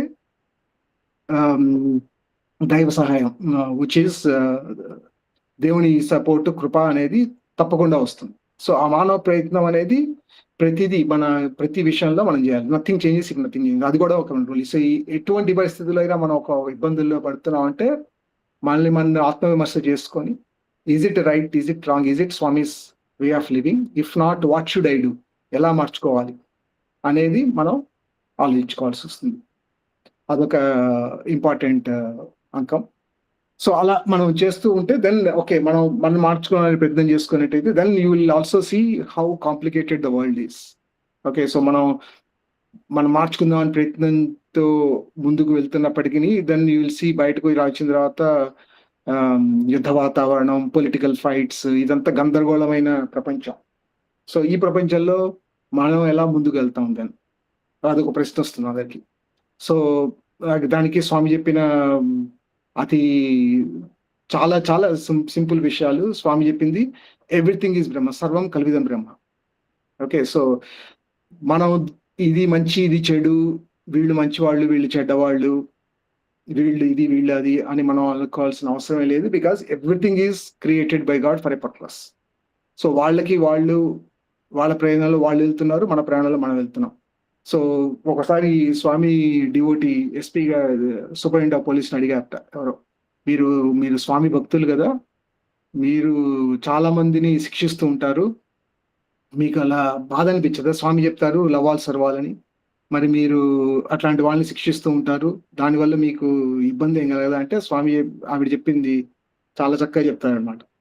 ఇది మనం శిక్షించేది మనిషిని కాదు, వాళ్ళు చేసిన ప్రవర్తనని. Okay, so differentiate between the person who is doing and the act of doing.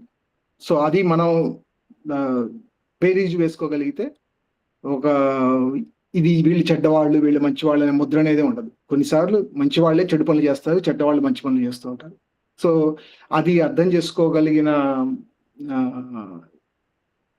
జ్ఞానాన్ని మనకి స్వామి మనకి ఇస్తూ ఉంటే then you will realize what is good, what is bad. ఆ విచక్షణ అనేది మనకు ఉంటుంది. బట్ మనం ప్రపంచాన్ని మార్చాల్సిన అవసరం మనకి లేదు. ఎందుకంటే స్వామి చెప్పినట్టు స్వామి ఆర్గనైజేషన్ ఒక పర్పసే ఇది అనమాట.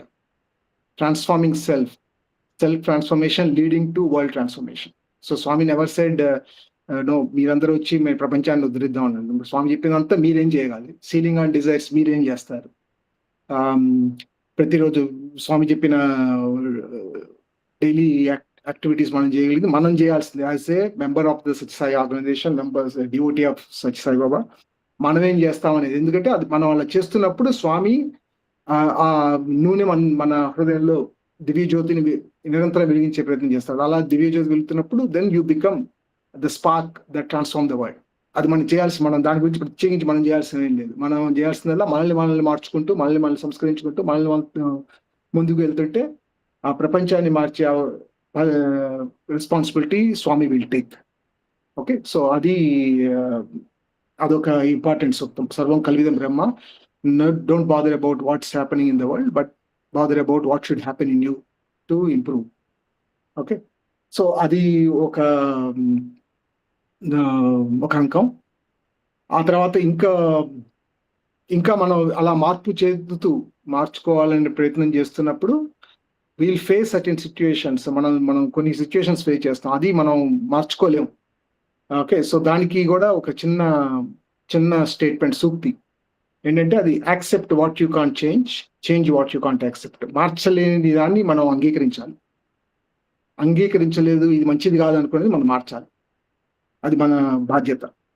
అంటే మన చేతుల్లో ఉంది, మనం ఖచ్చితంగా చేయాలి. మన చేతుల్లో లేనిది, మనకి మించింది మన చేతుల్లో లేనిది, దాని గురించి మనం వాటిని యాక్సెప్ట్ చేయాలి. దేని అలా అవుతుంది ఇలా అవుతుంది అని దాని గురించి మనం టైం వేస్ట్ చేయటం, మన ఎనర్జీ వేస్ట్ చేసుకోవటం, నెగటివ్ థాట్స్ మనలో తెచ్చుకోవటం, ఈ గవర్నమెంట్ ఇలా చేస్తుంది, ఆ గవర్నమెంట్ అలా చేసింది, అంతా మన చేతుల్లో లేని పనులు, మనకు అనవసరం అదంతా.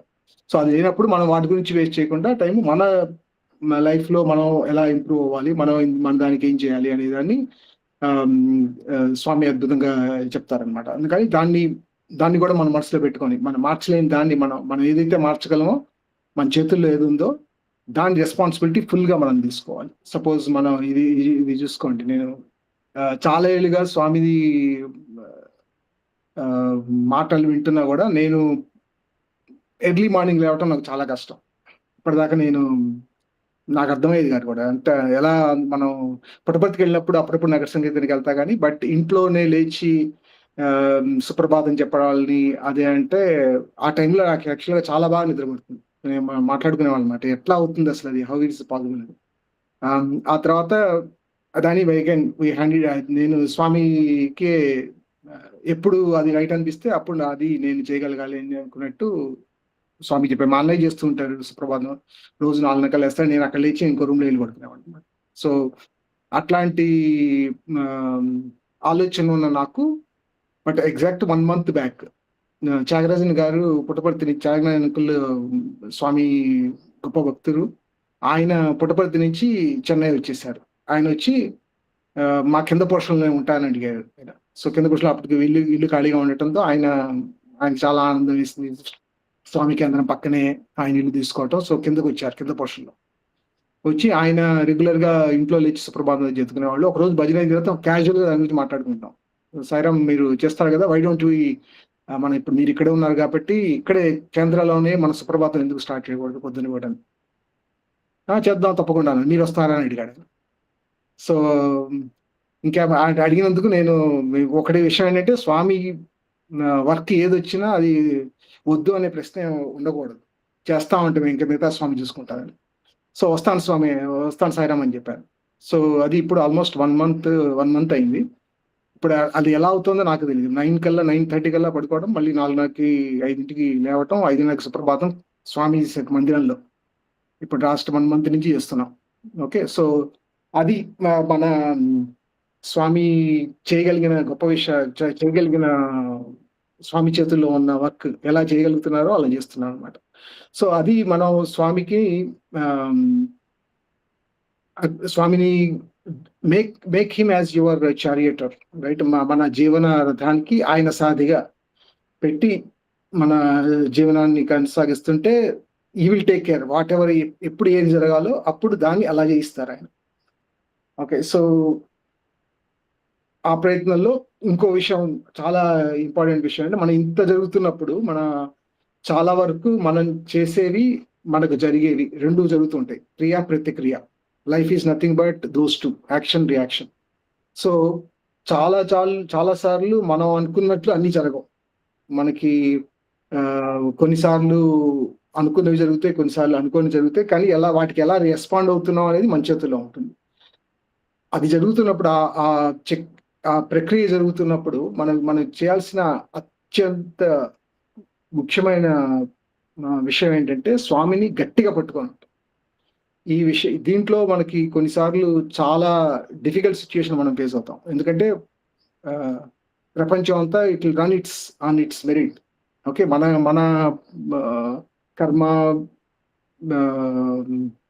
క్రియ, మనం జరిగిన పాత పూర్వజన్మలో, ఈ జన్మలో చేసిన తప్పుల ఫలితం అనుభవించాలి. సో అది జరుగుతున్నప్పుడు ఇట్స్ వెరీ ఈజీ. కొన్నిసార్లు మనం ఇంత చేస్తున్నా స్వామి ఎందుకు ఇలా చేస్తున్నారు, మనకి ఇంత జరిగినా స్వామి ఎందుకు పట్టించుకోవట్లేదు అనేది ఈ మాయ వల్ల మనకి వస్తున్న ఆలోచన వస్తూ ఉంటుంది. దాంట్లో మనం చేయాల్సిన చాలా సింపుల్ విషయం, బట్ చాలా ప్రొఫౌండ్ థింగ్ ఏంటంటే, మనం ఆ స్వామి పాదాలను పట్టుకొని గట్టిగా ఉంటాం. స్వామిని మర్చిపోకుండా, స్వామిని వదిలిపెట్టకుండా. ఎందుకంటే స్వామి చెప్పారనమాట. ఒక ఆవిడ అడుగుతుంది, స్వామి ఇన్ని కష్టాలు నాకే ఇస్తున్నారు, నేను మీకు ఎన్నేళ్ళ నుంచి మీ దగ్గరికి వస్తున్నాను అంటే, స్వామి ఆన్సర్ చెప్పరు, నవ్వుతూ ఉంటారు, నీకు తెలుస్తుంది అంటారు. సో ఒకసారి ఆవిడకి స్వామి ఒక కంసల్ రూపంతో కల్లోకి వస్తారనమాట. ఎందుకు సరే, స్వామి పక్కనే వాళ్ళ షాప్కి వెళ్ళి అక్కడ ఆ నెక్స్ట్ డే మార్నింగ్ ఆయన బంగారు ఆభరణాన్ని తయారు చేస్తూ ఉంటాడు. వేడిలో నిప్పులో పెట్టి దాన్ని కొడుతూ దాన్ని మరుగుపరచడానికి ప్రయత్నిస్తూ చేస్తూ ఉంటారు అనమాట. చేస్తుంటే ఆవిడ వెళ్ళింది, ఏం చేస్తున్నారంటే, ఇది చేస్తున్నాను నేను. ఎప్పటిదాకా చేస్తారంటే, ఆ బంగారంలో నా ముఖం, నా ప్రతిబింబం బాగా క్లియర్గా కనపడేదాకా దాన్ని చెక్కుతూనే ఉంటాను. అంటే అంత అయితే కానీ దానిలో ఉన్న మెరుగు వచ్చి అది రియల్ బంగారంగా మారదు, బంగార ఆభరణంగా మారదు. సో స్వామి మనకు వచ్చే కష్టాలు కానీ, మనకు వచ్చే ఇబ్బందులు కానీ part of the process of purifying us. అది మనకి అప్పటికి తెలియపోయినప్పటికీ స్వామిని అట్లీస్ట్ మినిమం స్వామిని పట్టుకొని ఉండి, స్వామిని వదిలిపెట్టకుండా ఉంటే, then you will realise how he moulded us. మనల్ని ఎందుకు అంత కష్టపెట్టినా మనల్ని ఇంప్రూవ్ చేయడానికి స్వామి చేసిన ప్రయత్నంగా మనకు తెలుస్తుంది. నా లైఫ్లో జరిగిన ఒక ఎగ్జాంపుల్ చెప్తాను. ఒకసారి నా జాబ్ విషయంలో ఒక కంపెనీలో చేరిన తర్వాత పెద్ద రోలు, దాంట్లో మా సీనియర్ చీఫ్ ఆపరేటింగ్ ఆఫీసర్ ఒక ఆయన ఉండేవాళ్ళు. ఇప్పుడు స్వామి హెల్ప్ ఎవర్ హర్ట్ ఎవర్ అంటే, ఆయన హెల్ప్ ఎవర్ హర్ట్ ఎవర్ అనే పద్ధతి ఆయన మనిషి. చాలా రూత్లెస్.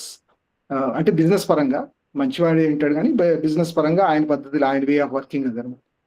సో దాంట్లో ఆయన చాలా సఫికేటింగ్ ఉండేది. మన స్వామి చెప్పేవేంటి, లవాల్ సర్వాల్ అంటారు, ఎవరికి నొప్పించకుండా మాట్లాడంటారు. బట్ ఈయన చూస్తే వెళ్ళిన 5 నిమిషాల్లో ప్రతివాణ్ణి తిడతారనమాట. ప్రతివాణ్ణి తిడతారు, ఇక మాటకి అర్థం ఉండదు, అట్లాంటి మనిషి.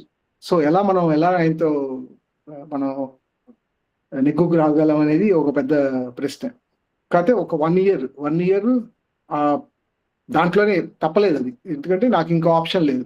పిల్లలు చిన్నవాళ్ళు, జాబ్ రెస్పాన్సిబిలిటీ కానీ, ఇంటి రెస్పాన్సిబిలిటీస్, వాటి వల్ల మనం వెంటనే జాబ్ మారే అవకాశం కూడా, జాబ్ రావాలి సీనియర్ పొజిషన్లో అంత తేలిక కాదు.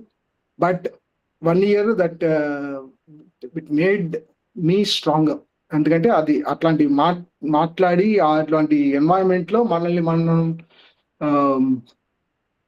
ఇంప్రూవ్ చేసుకునే పరిస్థితి రావడం కోసం, మనల్ని తయారు చేయడం కోసం. ఓకే, సాఫ్ట్ నుంచి మనం ఒక థిక్ స్కిన్డ్ కొంచెం గట్టి విషయాల్ని మనం మేనేజ్ చేసుకునే దానికి మనల్ని రెడీ చేయడం కోసం మేబీ స్వామి పెట్టిన పరీక్ష ఉండొచ్చు. బట్ 1 year తర్వాత అది చూడండి ఎంత ఎంత ఎంత జాగ్రత్తగా స్వామి చూశారు. అది 1 year అట్లా జరిగింది. తర్వాత నేను ట్రైల్ చేస్తున్నాను, జాబ్ ట్రైల్స్. ఆ తర్వాత నేను ఇంకో జాబ్ లో మారాను. మారిన ఒక సిఇఓ కింద డైరెక్ట్ రిపోర్టిగా మారాను. మారిన తర్వాత ఆ సిఇఓని ఒకసారి, ఆయన చాలా మంచి అతను ఆ సిఇఓ. సో అతన్ని ముంబైలో ఉంటారు ఆయన చెన్నై రమ్మని చెప్పాను. చెన్నై వచ్చారు నేను చేరిన తర్వాత నన్ను కలవడానికి. సో వచ్చిన తర్వాత నేను వాల్మీకి నగర్లో ఉండేవాళ్ళం, చెన్నైలో తిరువణమయ్య. ఆయన దగ్గరికి వెళ్ళి అక్కడికి వెళ్ళి మేము ఆయన్ని ఇన్వైట్ చేశాను డిన్నర్కి. ఆయన వచ్చారు. ఆయన మా ఇంట్లో స్వామి ఫోటో, పెద్ద ఫోటో ఉంది. అప్పుడు ఆయన స్వామి ఫోటో చూసి ఏంటి బాబా భక్తుడు అని అడిగాడు. అవును సార్ అని చెప్పాను. అంటే డీనో మా మా మా నాన్నగారు పుట్టపర్తిలోనే ఉంటారు. ఆయన పుట్టపర్తిలో స్వామి పిలిచి స్వామిలో ఇక్కడ కాలేజీలో ప్రొఫెసర్గా చేయమని చెప్పారు. 80 years ఆయనకి వాళ్ళ నాన్నగారి షష్ఠ పూర్తి స్వామి చేశారు అని. చూడండి హౌ కంపాషనేట్ అనమాట. ఎంత కష్టంలో ఉన్నా కూడా మనకి ఆ టైంలో కష్టం అనిపించినా, బట్ ఇప్పుడు ఇన్నేళ్ళ తర్వాత ఆల్మోస్ట్ 15 ఏళ్ళు అయింది, 15 ఏళ్ళు అయింది. ఇప్పుడు వెనక్కి చూసుకున్నట్టయితే ఆ phase of the life is important. ఆ టైంలో మనకి చాలా కష్టం, ఇబ్బంది అయినప్పటికీ ఆ phase of that life is very important for to become a better person. అంటే ఈ సర్వం కలిగిన ప్రతి రకమైన విషయాల్ని మనం మనల్ని నడుపుకునే మంచి పరిస్థితికి రావడం కోసం అది పట్టిన పరీక్ష. ఆ పరీక్షలో ఆయనే తీసుకెళ్తాడు ముందుకు కూడా. మనం చేయాల్సిందల్లా పట్టుకొని ఉంటాం ఆయన. ఓకే, సో సరే, టైం మీరు కొంచెం చెప్తారా? ఇంకా ఎంత టైం ఉందో? ఐ హోప్ ఇంకా చాలా టైం ఉంది. ఉందా? ఓకే, చాలా టైం ఉంది. గుడ్ సరే థ్యాంక్ యూ. ఓకే, సో అది స్వామి పెట్టే పరీక్షల్లో మనల్ని మనం ఈ ప్యూరిఫికేషన్ ప్రాసెస్ లో భాగంగా చూడాలి తప్ప అది మనకి ఎందుకు అయింది, ఎలా అయిందని దాని గురించి దిగులు బాధపడాల్సిన అవసరం ఆ టైంలో ఉన్నా కూడా మనం దాన్ని ఓవర్కమ్ చేసుకొని స్వామి పట్టుకుంటే స్వామినే దాన్ని ముందుకు తీసుకెళ్ళి దాన్ని ఒక అనుభూతిలాగా, కావాల్సిన తప్పనిసరిగా చేయాల్సిన అనుభూతిలాగా మనకి స్వామి చేస్తారు. ఆ తర్వాత మాస్టర్ ద మైండ్ అని ఇందాక చెప్పినట్టు, it's all about thought, word and action. మనకి మంచి ఆలోచన రావాలి. ఆ మంచి ఆలోచన వచ్చేదాకా purification process has to continue. It చాలా కష్టం. అది మనకు వెంటనే మంచి ఆలోచన రావాలంటే అది ఎన్నో ఏళ్ల ప్రయత్నం చేస్తే తప్ప రాదనమాట. సో అలా రావాలంటే మనం వచ్చే చెడు ఆలోచనలు, స్వామి అని చెప్తారు దానికి కూడా, ఏం చేయాలి స్వామి ఇలా ఆలోచనలు ఎప్పుడు చెడు ఆలోచనలు వస్తున్నాయంటే, Swami because you are in Sai organisation, నేను చెప్తున్నట్టుగా నీకు ఆ విచక్షణ, సాయి విచక్షణ అనేది నీ మైండ్ లో ఆల్రెడీ ఉంది. సో అప్లై దట్ విచక్షణ. ఆ విచక్షణని యూజ్ చేసుకొని వచ్చే చెడు ఆలోచనని అక్కడే ఆపేసి, చెడు ఆలోచన మళ్ళీ చెడు మాటగా, చెడు యాక్షన్ గా కాకుండా చెడు మాటని, చెడు ఆలోచనని అక్కడే ఆపేసే విచక్షణతో మనం ఆపగలిగితే then you are starting the process of purification. Okay, so అలా ప్యూరిఫై కావడం కోసం మైండ్, స్వామి చెప్పింది చెడు ఆలోచనలు అక్కడే ఆపేసేయండి అని. సో స్వామి ఇలా చెడు ఆలోచన ఆపినా కూడా దెన్ కొన్నిసార్లు మనం తెలియకుండానే చెడు యాక్షన్స్ వల్ల మనకి ఇంపాక్ట్ కూడా అవుతుంది కదా స్వామి. ఎప్పుడు ఏం చేయాలంటే Swami then he says that disciplined living is important. అంటే ఒక ఎగ్జాంపుల్ చెప్తారు Swami. So mind is mad monkey. So mind, ఖాళీగా ఉన్న mind, it can do anything. Okay, so ఆ మైండ్ని స్వామికి అర్పించాలి. చేయాలంటే దానికి ఒక డిసిప్లిన్ పద్ధతి ఉంటుంది. ఏం చేయాలి స్వామి అంటే, అప్పుడు ఒక రాజుగారు అందరినీ పిలిచి, మేక ఏం చేస్తుంది, గడ్డి తింటుంది. ఆ మేకని గడ్డి తినకుండా ఎవరైతే కనుక ఆపగలుగుతారో 15 రోజులు టైం తీసుకోండి, దానికి మిగతా ఫుడ్ అంతా అలవాటు చేసి, ఏవైనా బాదం పప్పులు ఇంకా రైస్, ధాన్యాలు వాటికి అలవాటు చేసి గడ్డిని నిలపకుండా ఆపగలరా ఒక పరీక్ష పెడతారు అనమాట. సో అందరూ తీసుకెళ్తారు, ఒక 15 మంది మేకకి బాగా మిగతా బాగా పుష్టిమైన ఆహారాన్ని బాగా ఇస్తూ ఉంటారు, ఇచ్చి రెడీ చేస్తారు. ఒకతను మాత్రం మేక అట్లా ఆహారం ఇస్తూనే గడ్డి దగ్గరికి వెళ్ళంగానే ఒక బెత్తతో కొడుతూ ఉంటాడు. సో అది మళ్ళీ 15 రోజుల తర్వాత అందరూ వస్తారు, మళ్ళీ రాజుగారు ఇక్కడ గడ్డి పెడతారు. మేకంతా న్యాచురల్ గా గడ్డి చూడంగానే మేకలన్నీ గడ్డి మీదకి వెళ్ళి తింటాం మొదలు పెడతారు. కానీ ఈ మేక మాత్రం ఒకసారి ఆ కొట్టేవాడిని బెత్తాన్ని చూస్తుంది, గడ్డి దగ్గరికి వెళ్ళదు, దాని భయం.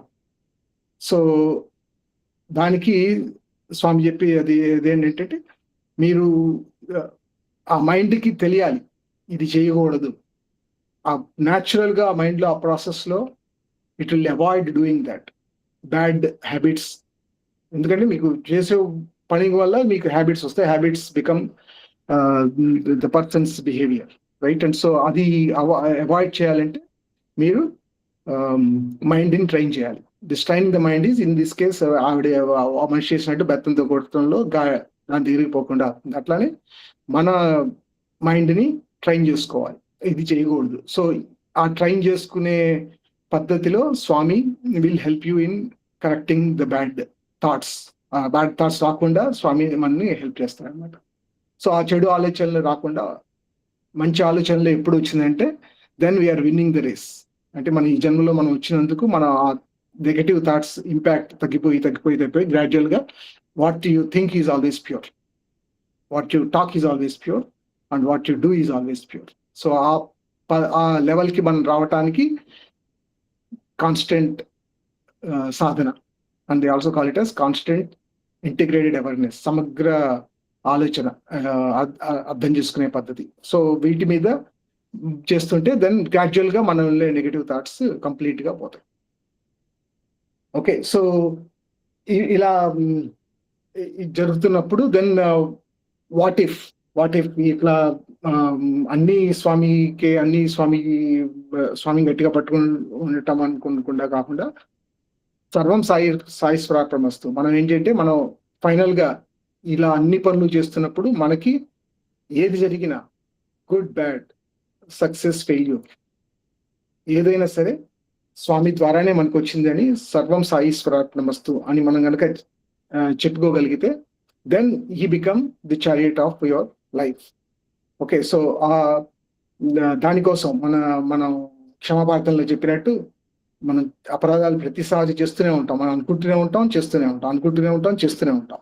కానీ చేసిన ప్రతిసారి క్షమస్వ సాయిశ్వర, అన్యథా శరణం నాస్తి, త్వమేవ శరణం మమ, నన్ను క్షమించండి అని మళ్ళీ మనం స్వామి ఆ తప్పు జరగకుండా సాధ్యమైనంత ప్రయత్నం మనం చేస్తూ ఉంటే గ్రాడ్యువల్ గా మనలో ఉన్న మన bad habits, bad thoughts, bad words, bad actions can gradually come down, తక్కువ వచ్చేసి వాటి ద్వారా మనం పూర్తి ప్యూరిఫికేషన్ ప్రాసెస్ ని పొందగలుగుతాం. సో మన లైఫ్ లో I think that is the most important thing. ఇచ్చిన అవకాశాన్ని వినియోగించుకొని స్వామి దగ్గరికి వచ్చి స్వామి ద్వారా మనం నేర్చుకున్న విషయాల్ని నేర్చుకొని బాగా ఇంప్లిమెంట్ చేసుకొని మనం స్వామి చెప్పిన మార్గంలో వెళ్తే మన హృదయ జ్యోతిని స్వామి ఇంకా దాని ద్వారా ప్రపంచాన్ని మార్చే అవకాశాన్ని, దానివల్ల ఈ రోజు మనం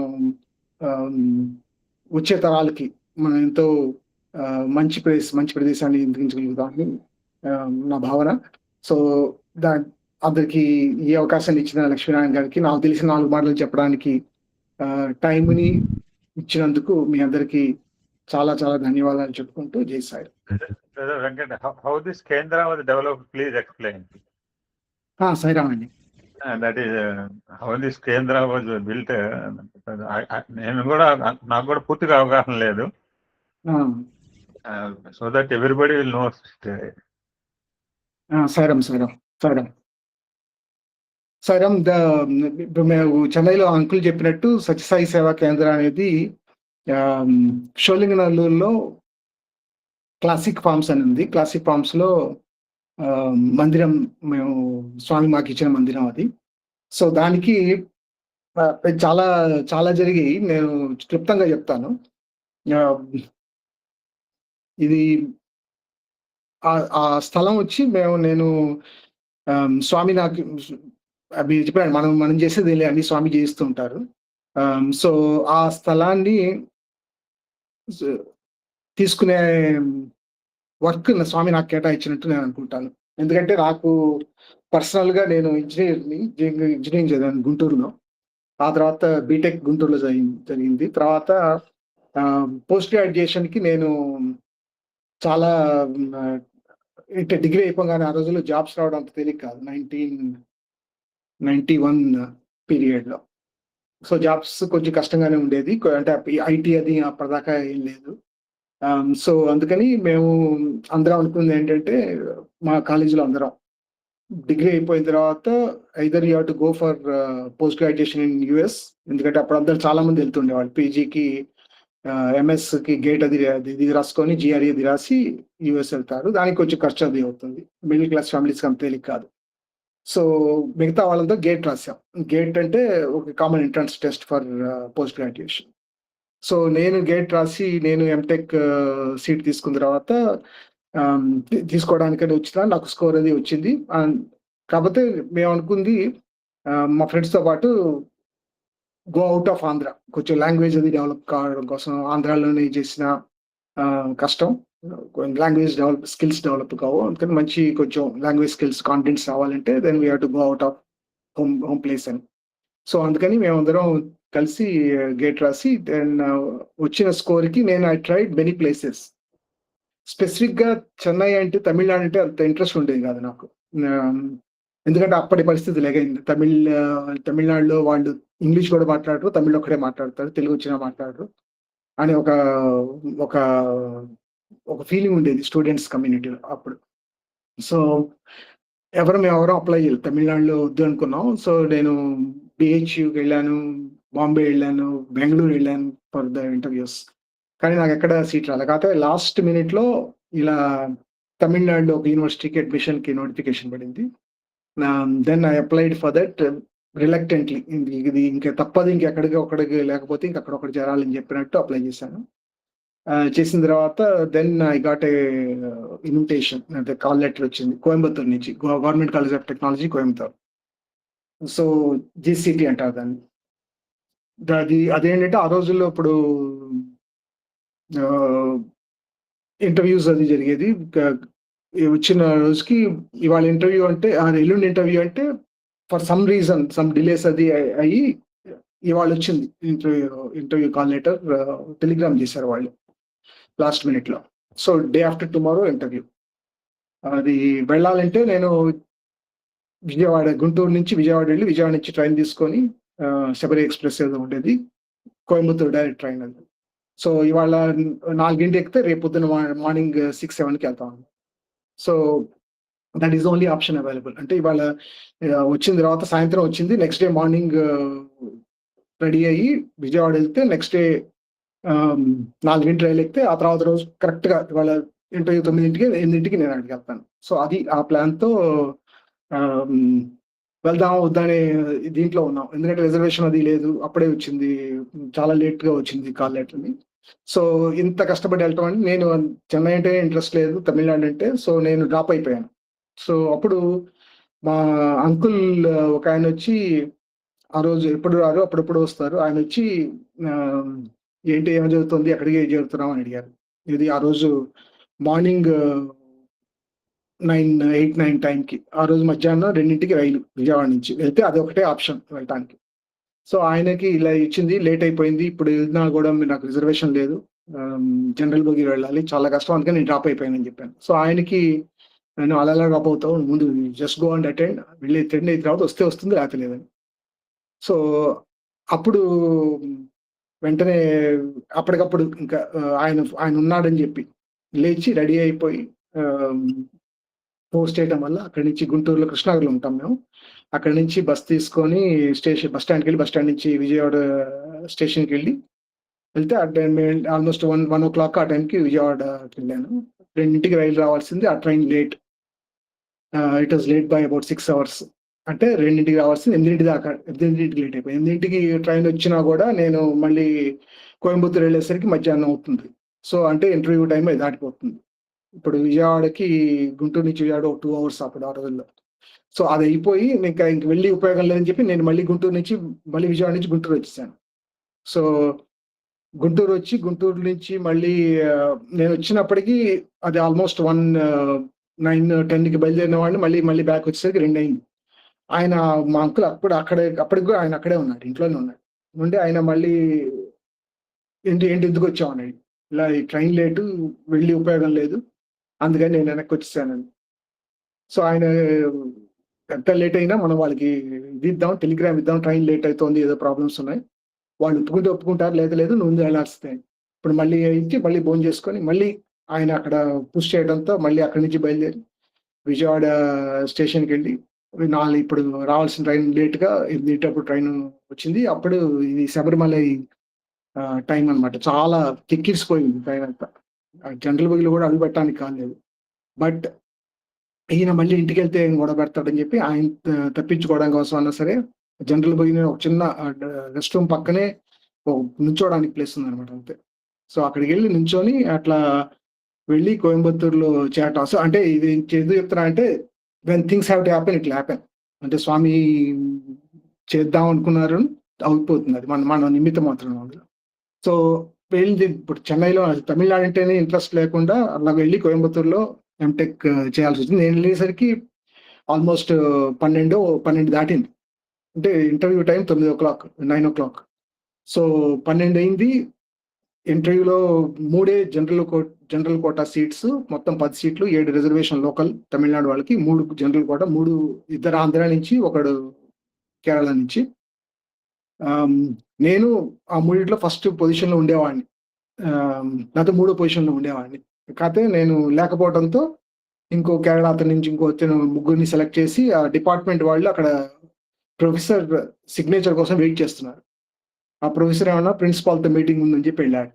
ఆయన 9కి ప్రాసెస్ మొదలైంది, 10కి అంతా అయిపోయింది. 10 నుంచి 12 దాకా నేను వెళ్ళేదాకా అక్కడికి ఆయన ప్రొఫెసర్ రాలేదు. నేను అక్కడికి వెళ్ళాను, ప్రొఫెసర్ అప్పుడు వచ్చారు. వచ్చిన తర్వాత ఆయన 3 చూసేసి ఓకే నేను ఇంకా సైన్ చేయలేదు, ఇప్పుడు ఉన్న పొజిషన్లో ఆ 3rd పొజిషన్లో నేను ఉండాలి అని చెప్పి నా పేరు ఇంక్లూడ్ చేసి అప్పుడు సైన్ చేశాడు ఆయన. సో దెన్ అట్లా నాకు ఒక ఫోర్స్ లాగా అనమాట కోయంబత్తూరులో చదవాల్సిన పరిస్థితి రావటం. ఆ తర్వాత at least post graduation 1.5 year course అది అయిపోయిన తర్వాత నేను I wanted to leave Tamil Nadu, go to Bengaluru కానీ ఢిల్లీ కానీ ఈ పొజిషన్ ప్లేస్కి వెళ్తే కొంచెం మోర్ బెటర్ ఆపర్చునిటీస్ అనే పద్ధతిలో ఉంటే then again multiple things happened. ఫైనల్గా నాకు జాబ్ ఆపర్చునిటీ వచ్చి చెన్నైలోనే. So I was forced to again come to Chennai. ఈ చెన్నైకి వచ్చిన తర్వాత ఇది 1993 జాబ్లో జాయిన్ అయ్యాను. జాబ్లో జాయిన్ అయిన తర్వాత then I went to UK, I stayed there for 2 years. మళ్ళీ చెన్నై ఇచ్చాను. Then I was looking for a place. వచ్చిన ప్లేసుల్లో ఆల్మోస్ట్ ప్లానింగ్ టు టేక్ ఒక అపార్ట్మెంట్ కొందామని చెప్పి చదువుతున్నా. అక్కడ కూడా ఒక అతను రావటం, ఇక్కడ అపార్ట్మెంట్ తీసుకోవడం, ఎందుకు వెళ్ళి బై సమ్ ల్యాండ్ అన్నట్టు. సో ఆల్మోస్ట్ అడ్వాన్స్ ఇచ్చే పరిస్థితి నుంచి మళ్ళీ వెనక్కి వచ్చేసి అప్పుడు ఈ క్లాసిక్ ఫార్మ్స్లో షోలింగనల్లూరులో ఈ ఒక ప్లేస్ ఉంది, అక్కడ కొత్తగా వెంచర్ చేస్తున్నారు, అది షోలింగనల్లూరు బాగా డెవలప్ అవుతుంది అది అన్నారు. సో ఆ విధంగా then I kind of bought 1 property 1998లో ఈ ప్రాపర్టీ కొన్నా. అప్పటికి ఏం తెలియదు వీటి గురించి మనకి, ఏదో ఆ టైంకి అదా చేయాలి అనిపించింది, అది అయిపోయింది. కొనేసిన తర్వాత 98లో as soon as the registration is over then I got opportunity to work from Bengaluru. So నేను చెన్నై వదిలిపెట్టేసి బెంగళూరు వచ్చేసాను 1998లో.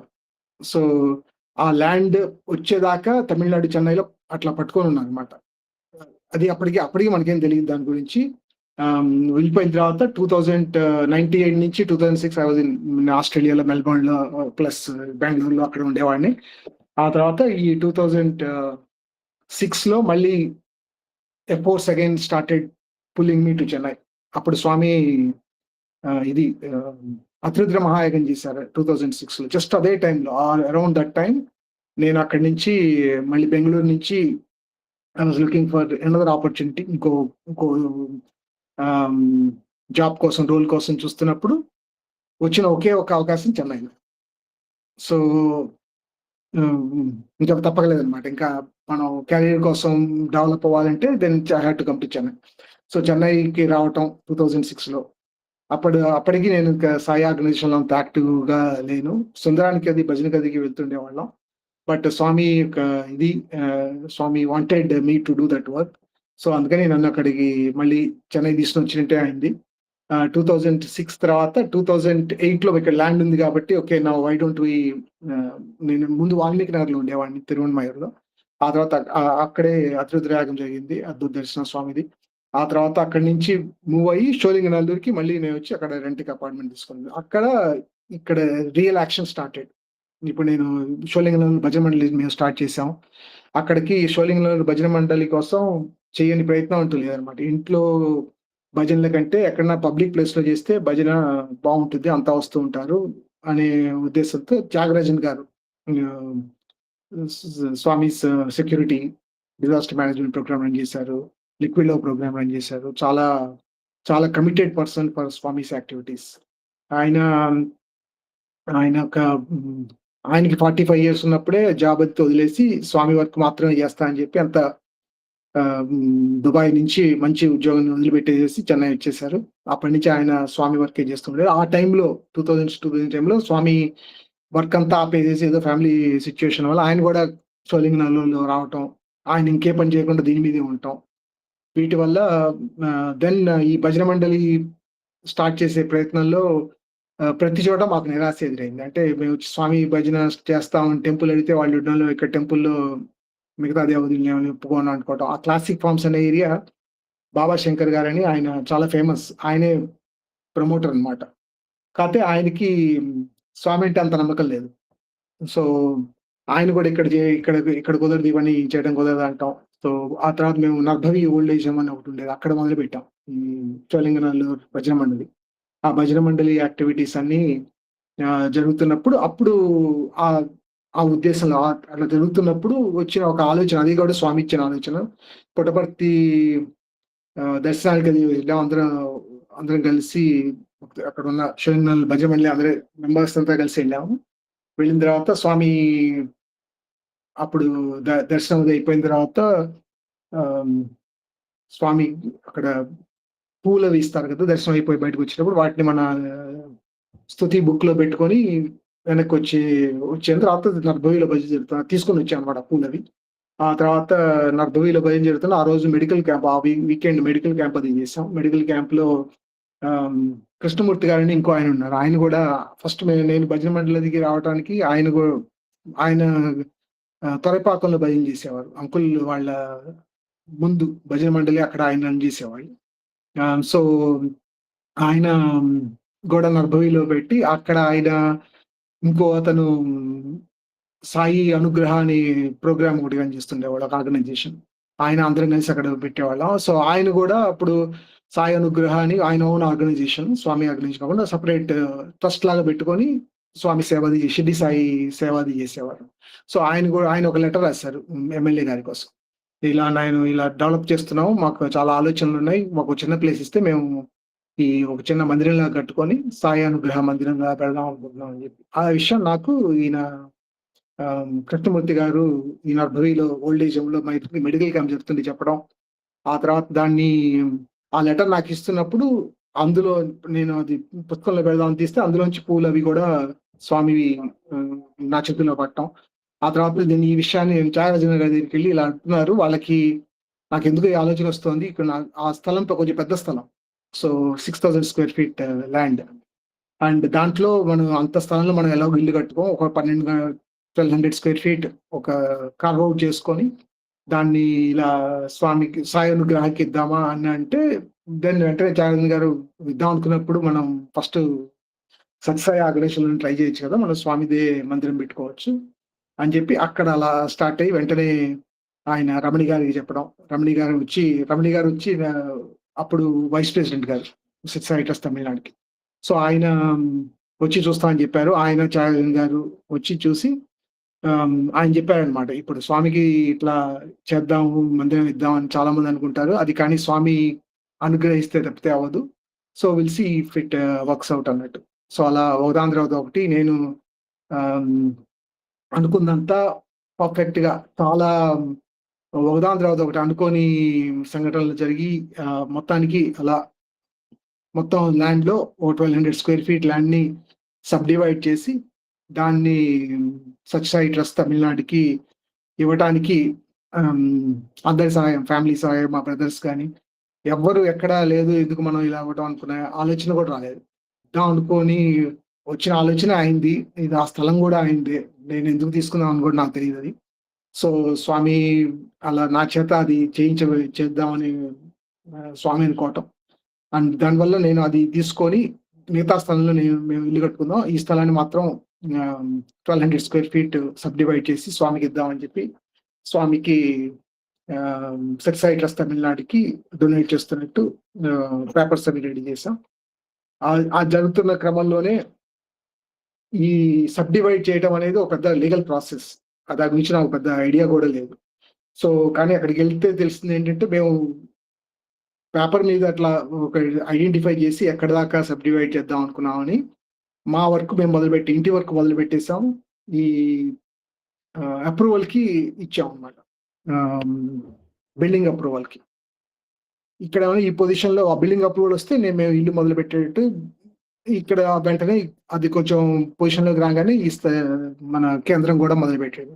అలా ప్లాన్ చేసుకున్నాం. కాకపోతే లీగల్ ప్రొసీజర్స్ ప్రకారం unless you sub divide the land and separate ఖాతా తీసుకుంటే తప్పితే దాన్ని సపరేట్ ప్రాపర్టీగా చూడదు. సో నా బిల్డింగ్ ప్లాన్లో చేద్దాం అనుకుంది కంప్లీట్గా చేస్తే తప్పితే ఇలా చేయగలరు. ఎందుకంటే నేను గ్రౌండ్ ఫ్లోర్లో ఒక ఇల్లు అనుకున్నాము, ఫస్ట్ ఫ్లోర్లో ఒక ఇల్లు అనుకున్నాం. గ్రౌండ్ ఫ్లోర్లో ఉండటానికి లేదు, ఎందుకంటే మీకు ముందు వైపు స్థలం ఇస్తున్నప్పుడు పార్కింగ్ ఏరియాగా వాడుకోవాలి దాన్ని. సో అవన్నీ తెలియదు మనకి అప్పుడు. సో అప్లై చేసిన తర్వాత దెన్ చేసిన బిల్డింగ్ అప్రూవల్ది వీఆర్ వెయిటింగ్ 1 month, 2 నెలలు అయింది, 3 నెలలు అయింది. అప్రూవల్ గురించి మాటే లేదు. సో మా బిల్డర్ వెళ్ళి మళ్ళీ వాళ్ళని ఎంక్వైరీ చేస్తే ఏమైంది, దాని అప్రూవల్ ఏమైంది, ఎందుకు రాలేదని చెక్ చేస్తే దెన్ వీ రియలైజ్ దట్ ఇది ఈ అప్రూవల్ పద్ధతే కరెక్ట్ కాదు. So you have to first subdivide the land and then only do the approval అని ఇంకో ఇంజనీర్ చెప్పడంతో then we have to change the entire plan. మేము వాళ్ళకి అనుకోకుండా వాళ్ళ అప్రూవల్ వచ్చే స్టార్ట్ చేస్తే దెన్ ఇక్కడ స్వామికి సబ్ డివైడ్ చేసే అవకాశం ఉండేది కాదు, ఎందుకంటే we have to use that as a parking area. So చూడండి అన్ని ఒకదాని తర్వాత అట్లా జరుగుతాయి అన్నమాట. సో అది చేసేసి then we have clear paperwork to start the work. అంటే స్వామి దాంట్లో ఒకటి అబ్జర్వేషన్ ఏంటంటే, అది ఏదైనా సరే పర్ఫెక్ట్గా ఉండాలి. 95% కరెక్ట్గా ఉన్నా కూడా అది సరిపోదు. 100% పర్ఫెక్ట్గా ఉంటే తప్పితే వర్క్ కాదు, ముందుకు జరగదు. అది మనం ఎన్ని ప్లాన్స్ చేసి ఏం చేసినా కూడా ఆ వర్క్ ముందుకు వెళ్ళదు. సో అలా అయింది. Then we started the work. Work జరుగుతున్నప్పుడు కూడా కేంద్ర వర్క్ మా ఇంటి వర్క్ వెనకాల జరుగుతోంది, ముందు వైపు కేంద్ర వర్క్ అది స్టార్ట్ చేసాం. చేసిన తర్వాత ఈ డాక్యుమెంట్ ఖాతాకి అప్లై చేయడం కోసమని దానికి త్యాగరాజన్ గారే ట్రై చేస్తున్నారు ఎలా చెప్పిద్దామని. ట్రస్ట్ వాళ్ళు అడిగారు అనమాట, మీరే అది చేసి పూర్తి చేసి ఇవ్వండి, అప్పుడు చేస్తే దట్స్ బెటర్ దాన్ మనకు హ్యాండ్ ఓవర్ చేసిన తర్వాత ట్రస్ట్ చేస్తే that will become bigger process, మీరే చేస్తే బాగుంటుంది అంటే. దెన్ అంకుల్ అది అగైన్ గవర్నమెంట్ ప్రొసీజర్ అంతా చాలా complicated procedures. So uncle apply చేద్దామని చెప్పి రెడీ అవుతున్నారు. ఈ లోపల ఆయనకి ఒక కాల్ వస్తే, ఆయనకి ఒక సండేనే ఎప్పుడో చేసి ఒక కంచీపురం నుంచి బీడీఓ గారు ఫోన్ చేస్తారు. చేసి ఆయన పళనిస్వామి ఆయన అంకుల్కి ఫోన్ చేసి, త్యాగరాజన్ గారికి నేను ఇక్కడ చెన్నై వస్తున్నాను, నాకు షోలింగనల్లూరు పొజిషన్ ఇచ్చారు, షోలింగనల్లూరు మెట్రో చెన్నై గవర్నమెంట్ ఆఫీస్లో, అండ్ ఆయన వచ్చి చేరుతున్నాను. సో అంటే అప్పుడు అంకుల్ ఇది ఆయన అంటే బేసిక్గా ఆయన సైన్ చేయాల్సింది, అది బీడీఓ సైన్ చేయాల్సిన డాక్యుమెంట్ అది. ఇలా నాకు ఒక రిక్వైర్మెంట్ ఉందండి, ఇట్లా స్వామి వర్క్ చేస్తానంటే, అయ్యో నేను స్వామి వర్కే మొదటి వర్క్ చేస్తాను అని చెప్పారు. ఆయన నెక్స్ట్ మండేనే, సండే ఇదైంది, మండే ఆయన వచ్చేసి వెంటనే అంకుల్ పిలిచి డాక్యుమెంట్స్ అవి తీసుకొని ఖాతా క్రియేట్ చేసి అయింది. హ్యాండ్ ఓవర్ చేశారు మాకు. ఆ తర్వాత మళ్ళీ నెక్స్ట్ సండే మళ్ళీ ఫోన్ చేసి త్యాగరాజన్ నాకు మళ్ళీ ట్రాన్స్ఫర్ చేశారు, నేను కాంచీపురం వెళ్ళిపోతున్నాను. సో ఏదో ఈ వర్క్ కోసమే ఆయన ఇక్కడికి వచ్చి పూర్తి చేశారు, వెళ్ళిపోయినట్టు అయింది అనమాట. ఒక 1 week లో మాకు ఆ ఖాతా అది వచ్చేసింది, స్వామికి ఇచ్చేసాం. ఆ తర్వాత కన్స్ట్రక్షన్ కూడా ఒక పెద్ద ప్రహసనం, ఎందుకంటే అది 40 lakhs ప్రాజెక్ట్. మేము అనుకుంది ఏంటంటే అది స్వామికి ఒక ఇటుక పెట్టాలన్నా కూడా అది స్వామి యాక్సెప్ట్ చేయాలి. మేము ప్రాజెక్ట్ స్టార్ట్ చేద్దాం అనుకున్నప్పుడు ఒక ఆయన వచ్చి, శంకర్ గారు ఎవరు ఒకతని పేరు, ఆయన వెల్లచేరులో ఉంటారు. ఆయన వచ్చి, నేను ఈ బిల్డింగ్ కన్స్ట్రక్షన్ అంతా నేను చూసుకుంటాను, మీరు ల్యాండ్ ఇస్తున్నారు అది చాలు, ఇది అయిపోతుంది, మొదలు పెట్టేయండి అన్నాడు. సో ఆయన పురోధ్వనం కూడా ఉండటంతో స్టార్ట్ చేసాం. కాకపోతే ఆయన విత్ ఇన్ చేసిన తర్వాత ఆయన అప్పుడు చెక్ కూడా ఇచ్చారు, 2-3 చెక్స్ ఇచ్చారు, ఫ్యూచర్ డేటెడ్ చెక్స్. సో అది డిపాజిట్ చేద్దామని ఆయనకి ఫోన్ చేస్తే ఆయన లేదండి ఇప్పుడు కొంచెం డిస్ప్యూట్లు వచ్చాయి ప్రాపర్టీస్ అవి, సో ఆ ఫండ్స్ నా దగ్గర లేవు, ఇప్పుడు నేనేం చేయలేను అన్నారు. అంటే మొత్తం చేయాల్సిన ప్రాజెక్ట్ ఫండ్స్ అంతా nothing is there. So then మేము అనుకుంది ఏంటంటే, ఓకే స్వామి పార్క్ కదా, చాలా మంది మంచి వాళ్ళు ఉంటారు, అందరూ స్వామి ప్రాజెక్ట్స్ చాలా తొందరగా జరుగుతాయి అంటారు. సో ఇది తీసుకొని వెంటనే కొంచెం ఫేస్బుక్ లో వాటిలో 4 మెసేజ్ పెడితే వర్డ్ ఆఫ్ మౌత్ స్ప్రెడ్ అవుతుంది. స్ప్రెడ్ అయ్యి then we will be able to get some funds to complete the work అని అంటే, దెన్ అది అలా అనుకొని వీళ్ళకి ట్రస్ట్కి చెప్దామంటే ట్రస్ట్ వాళ్ళు then they send the guidelines. ఏంటంటే గైడ్ లైన్స్ లో వెరీ క్లియర్, ఈ స్వామి వర్క్ అంటే మనం ఫండ్ కలెక్షన్స్ చేయకూడదు, అది అలా చేసే అవకాశం కూడా ఉండకూడదు, ఫండ్ కలెక్షన్స్ ఉండకూడదు, ఫేస్బుక్ లో తెలియని వాళ్ళకి మెసేజ్లు పెట్టకూడదు, ఇలా డబ్బులు కావాలని, వాటిని అంతా మన చేతులు ఎంత ఉందో అంతే చేసుకోవాలన్నట్టు. సో అది కూడా పెద్ద రివిలేషన్, అంటే అప్పటిదాకా నేను ఆర్గనైజేషన్ లో చేసింది లేదు, బట్ కానీ ఎంత పర్ఫెక్ట్ గా ఉంటుందంటే అది ఆర్గనైజేషన్ అనేది ఒక ఉదాహరణ. సో కాకపోతే అది స్వామి వారికి ఫండ్స్ కి ఇబ్బంది ఏమి ఉండదు, ఒకదాని తర్వాత ఎవరికి వాళ్ళని వీళ్ళని మేము ఎవరికి మెసేజ్ పెట్టింది లేదు, బట్ ఫండ్స్ వచ్చాయి, కన్స్ట్రక్షన్ అంతా నిర్మాణం జరిగింది. ఈ దీంట్లో జరుగుతున్న టైంలోనే ఇంకోటి ఏంటంటే, ఈ ప్రాపర్టీ రిజిస్ట్రేషన్ అంటే ప్లాట్ రిజిస్ట్రేషన్ ట్రస్ట్ మీద చేయాలంటే ట్రస్ట్ కి 80G డిస్కౌంట్ ఉంటుంది. నార్మల్గా రిజిస్ట్రేషన్ ఫీ 15% అయితే వీళ్ళు 7%, 6% అవుతుంది, అంటే ఆల్మోస్ట్ 2 lakhs 2.5 lakhs తగ్గుతుంది అనమాట. దానికోసమని అప్లై చేద్దామని అడిగితే వాళ్ళు రిజిస్ట్రేషన్ ఆఫీస్కి వెళ్ళి కలవండి వాళ్ళని, వాళ్ళ దగ్గర మీరు మీ డాక్యుమెంట్స్ అది ఇస్తే వాళ్ళు చూసి మీరు ఎలిజిబుల్ వాళ్ళు చెప్తారు, దాన్ని బట్టి చేయండి అంటారు. సో దాని చుట్టూ 2-3 సార్లు తిరిగితే వాళ్ళు ఎవరు కరెక్ట్ గా రెస్పాన్స్ ఎవరు ఏం చేయాలో చెప్పరు. అంటే గవర్నమెంట్ అంతా చాలా బ్యూరోక్రాటిక్ ప్రొసీజర్స్ చాలా కష్టంగా ఉండేవి. దెన్ అయిన తర్వాత సో త్యాగరాజన్ అంకుల్ వెంటూ పుట్టపర్తి సర్వీస్ కోసం, ఆయన మంత్లీ అది యాన్యువల్ సర్వీస్ దానికి వెళ్ళారు. వెళ్తే ఆయన అక్కడ ఉన్నప్పుడు ఇక్కడి నుంచి మన సత్యసాయి ట్రస్ట్ నుంచి తమిళనాడు నుంచి వాళ్ళకి ఫోన్ చేసి, ఇలా ఒక IAS కిరణ్ గారు ఎవరు పేరు మర్చిపోయాను, ఆయన IAS గారు వస్తున్నారు, పుట్టపర్తి వస్తున్నారు, కొంచెం ఆయన్ని మీరు చూసుకోండి, మీకు వెళ్ళి దర్శనం అది చేయించండి అని చెప్పి త్యాగరాజనానికి సత్యసాయి ట్రస్ట్ నుంచి తమిళనాడు నుంచి వాళ్ళు రిక్వెస్ట్ చేస్తారు. చేసిన తర్వాత then uncle went and met him. పెడితే ఆయన IAS officer is the head of registrations for Tamil Nadu area, Chennai area.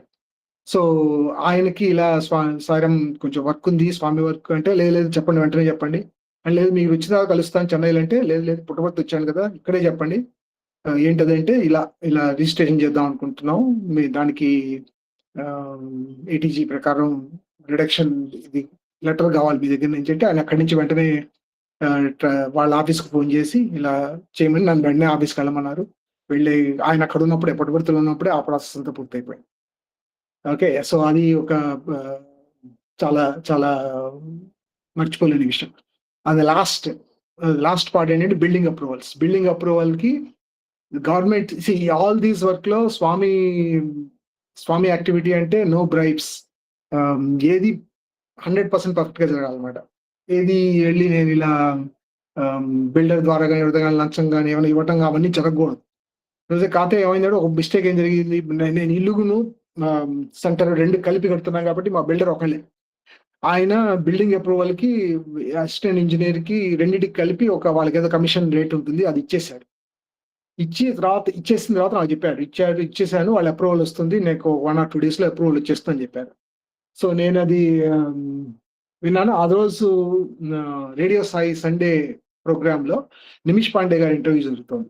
Nimish Pandey all India president గారు. ఆయన ఇంటర్వ్యూలో ఆయన అనుభవం చెప్తున్నారనమాట. వాళ్ళ ఇంట్లో గ్రౌండ్ ఫ్లోర్‌లో ఆయన ఉంటారు. ఫస్ట్ ఫ్లోర్ ఇల్లు కూడా ఆయన తీసుకొని లోపల నుంచి స్టైర్స్ కట్టుకోవడానికి అప్రూవల్ కోసం ఇట్లానే రిజిస్టర్ దీనికి గవర్నమెంట్ దానికి వెళ్తే బిల్డింగ్ అప్రూవల్ కోసం వెళ్తే వాళ్ళు డబ్బులు అడిగారు ఇట్లా కమిషన్ లాగా. సో ఈయన స్వామి ఇదని అవన్నీ కష్టము, నేను వెయిట్ చేస్తాను, మీరు ఎప్పుడు ఇస్తే అప్పుడు మేము కట్టుకుంటాం అని చెప్పి దానికోసం 1 year వెయిట్ చేసి ఆ 1 year తర్వాత వాళ్ళు ఇన్ని రోజులు తిరుగుతుంటే వాళ్ళు అప్రూవల్ ఇచ్చేసారు. సో అది అది చెప్తున్నారు, ఆయన అనుభవం చెప్తున్నారు. దాంట్లో చెప్తుంటే నేనే అనుకున్నాను మనసులో, ఇలా స్వామి ఆయన ఇంటికే అలా అన్ని రోజులు వెయిట్ చేసి డబ్బులు ఇవ్వకుండా అలా చేశారు. నేను మన స్వామి మందిరానికి కూడా మన వాళ్ళు ఇచ్చేసారు డబ్బులు. ఇది ఎలా తప్పు కదా అనుకుంటున్నాను. అది ఆల్మోస్ట్ అయిపోయింది. నేను కార్లో ఎవరినో డ్రాప్ చేద్దామని వెళ్తున్నాను. వెంటనే ఆ రిజిస్ట్రేషన్ ఆఫీస్ నుంచి నాకు ఫోన్ వచ్చింది. వస్తే వాళ్ళు ఏఈ గారు రమ్మంటున్నారు మిమ్మల్ని అని. సరే నేను వెళ్ళి ఆఫీస్కి వెళ్తే ఆయన వెళ్ళి ఇలా ఓకే అప్రూవల్ అంతా ఓకే పంపించేసాను, అప్రూవల్ ఇచ్చేస్తుంది వెళ్ళాను నాకు. సరే థ్యాంక్స్ చెప్పేసి నేను కిందకు వచ్చాను. కిందకు వస్తే ఆయన అసిస్టెంట్ వచ్చాడు నాతో పాటు. వచ్చి ఏం చేస్తున్నారు ఇక్కడ అని అడిగారు. ఎందుకు ఇది అప్రూవల్ ఏంటంటే మా ఇల్లు అండి వెనకాల ముందు మందిరం అని. ఆయన వెంటనే మందిరాన్ని ముందు చెప్పాలి కదా మాకు, సత్యసాయి మందిరం అని తెలియదు అని చెప్పి ఆయన నేను బిల్డర్ ఇచ్చిన డబ్బులు కమిషన్ ఎంతో అంత మళ్ళీ నా చేతిలో వెంటనే ఆ డబ్బులు పెట్టేసి ఎవరికి చెప్పకండి, ఇది మా పద్ధతులు అలా ఉంటాయి ఇక్కడ, మందిరానికి వీటికి తీసుకోకూడదు అని చెప్పి ఇచ్చేసి వెళ్ళిపోయాడు. సో అవి ఆ రోజు అది కూడా ఎప్పుడు ఊహించడం, అట్లా గవర్నమెంట్ ఆఫీసర్స్ డబ్బులు తీసుకొని మళ్ళీ వెంటనే ఇది ఇబ్బంది అయినట్టు వెనక్కి ఇవ్వటం అది. సో ఇది కూడా ఒక ఉదాహరణ అనమాట. అంటే స్వామి మార్గంలో నడుస్తున్నప్పుడు వచ్చిన అవరోధాలకి ఆయన ఎలా ప్రొటెక్ట్ చేస్తారు, ఎలా మనల్ని పర్ఫెక్ట్గా ఉండటానికి నేర్పిస్తారని. ఓకే, సో ఎట్లాంటి జాబ్ చేస్తున్నా, ఎలాంటి లైఫ్ స్టైల్ ఉన్నా కూడా, బట్ ఆ ప్రిన్సిపల్స్ ఎట్లా ఉంటాయంటే ఆ ధర్మానికి ప్రొటెక్ట్ చేస్తున్నట్టు ఉంటారు మన చుట్టూతా. ఎన్ని ఇబ్బందులైనా అవి they will take care themselves. అవి మనల్ని ముందుకు తీసుకెళ్ళడానికి చాలా దోహదపడతాయి. ఇవన్నీ అయ్యి లాస్ట్ మందిరానికి చివరి అంకం ఏంటంటే ప్రారంభోత్సవం. సో మందిరం ప్రారంభోత్సవం గురు పూర్ణిమకి ముందు రోజు జూలై 6 తారీఖు ఎప్పుడో చేసేసిన తర్వాత అప్పుడు ఇన్విటేషన్ అది పంపించేసాము. ఇన్విటేషన్ చేసిన తర్వాత దెన్ ఎవరో సజెస్ట్ చేశారు, ఇది జరిగిన విషయాలన్నీ ఒకసారి ఒక చోట రాయండి, రాస్తే మనకి మీరు కాకపోయినా తర్వాత ఎవరికైనా అందరికి ఉపయోగపడుతుంది, తెలుస్తుంది అందరికి అని చెప్తే మేము అన్ని రాద్దామని ఈ విషయాలన్నీ పొందుపరుస్తున్నాం బుక్ లాగా, చిన్న డాక్యుమెంట్ లాగా, 10-15 పేజీల డాక్యుమెంట్. అది చూస్తూ దెన్ నేను స్వామిది కేంద్రం శంకుస్థాపన ప్రారంభోత్సవం 2 ఇన్విటేషన్స్ చూస్తే ఎగ్జాక్ట్ 1 year. స్వామి చెప్తారు కదా, ఏ ప్రాజెక్ట్ చేసినా ఈ నెక్స్ట్ ఇయర్ ఆ టైంకి పూర్తి అయిపోతుంది అంటారు. సూపర్ స్పెషాలిటీ హాస్పిటల్ కానీ ఏదైనా పెద్ద ప్రాజెక్ట్స్. మా చిన్న ప్రాజెక్ట్ కూడా exact 1 year in spite of all the difficulties that we faced. Zero ఫండ్స్తో స్టార్ట్ చేసిన, ఫండ్స్ ఏం లేకపోయినా ఫైనల్ గా exact 1 year. Next year 2013 July 5th మొదలు పెట్టాం, 6th అప్పుడు. దెన్ 2014 July 5th ప్రారంభోత్సవం. సో ఎగ్జాక్ట్ 1 year లో స్వామి పూర్తి చేశారు. ఆ తర్వాత very very beautiful peaceful place, అందరికీ ఒక చిహ్నం లాంటిది. ఇప్పుడు అది సత్యసాయి సేవా కేంద్రం. మీరు అందరూ ఎవరన్నా చెన్నై వస్తే తప్పకుండా రండి, great place to be in. మాకే ఒక చిత్రాలు ఇలాగా స్వామికి చిన్న ఇలాగ ఇచ్చారు అక్కడ, ఒక చిన్న కాలువ. So that place and Swami centre 2 floors, ground floor లో మందిరం, పైన ఫ్లోర్ లో క్లాసెస్ కి audio visual equipment, everything we made it available.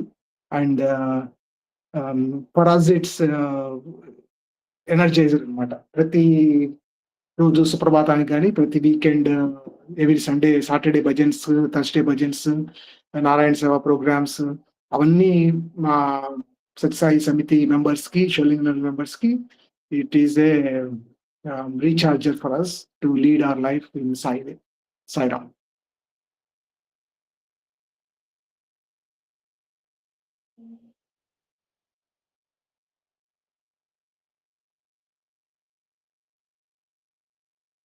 So Sairam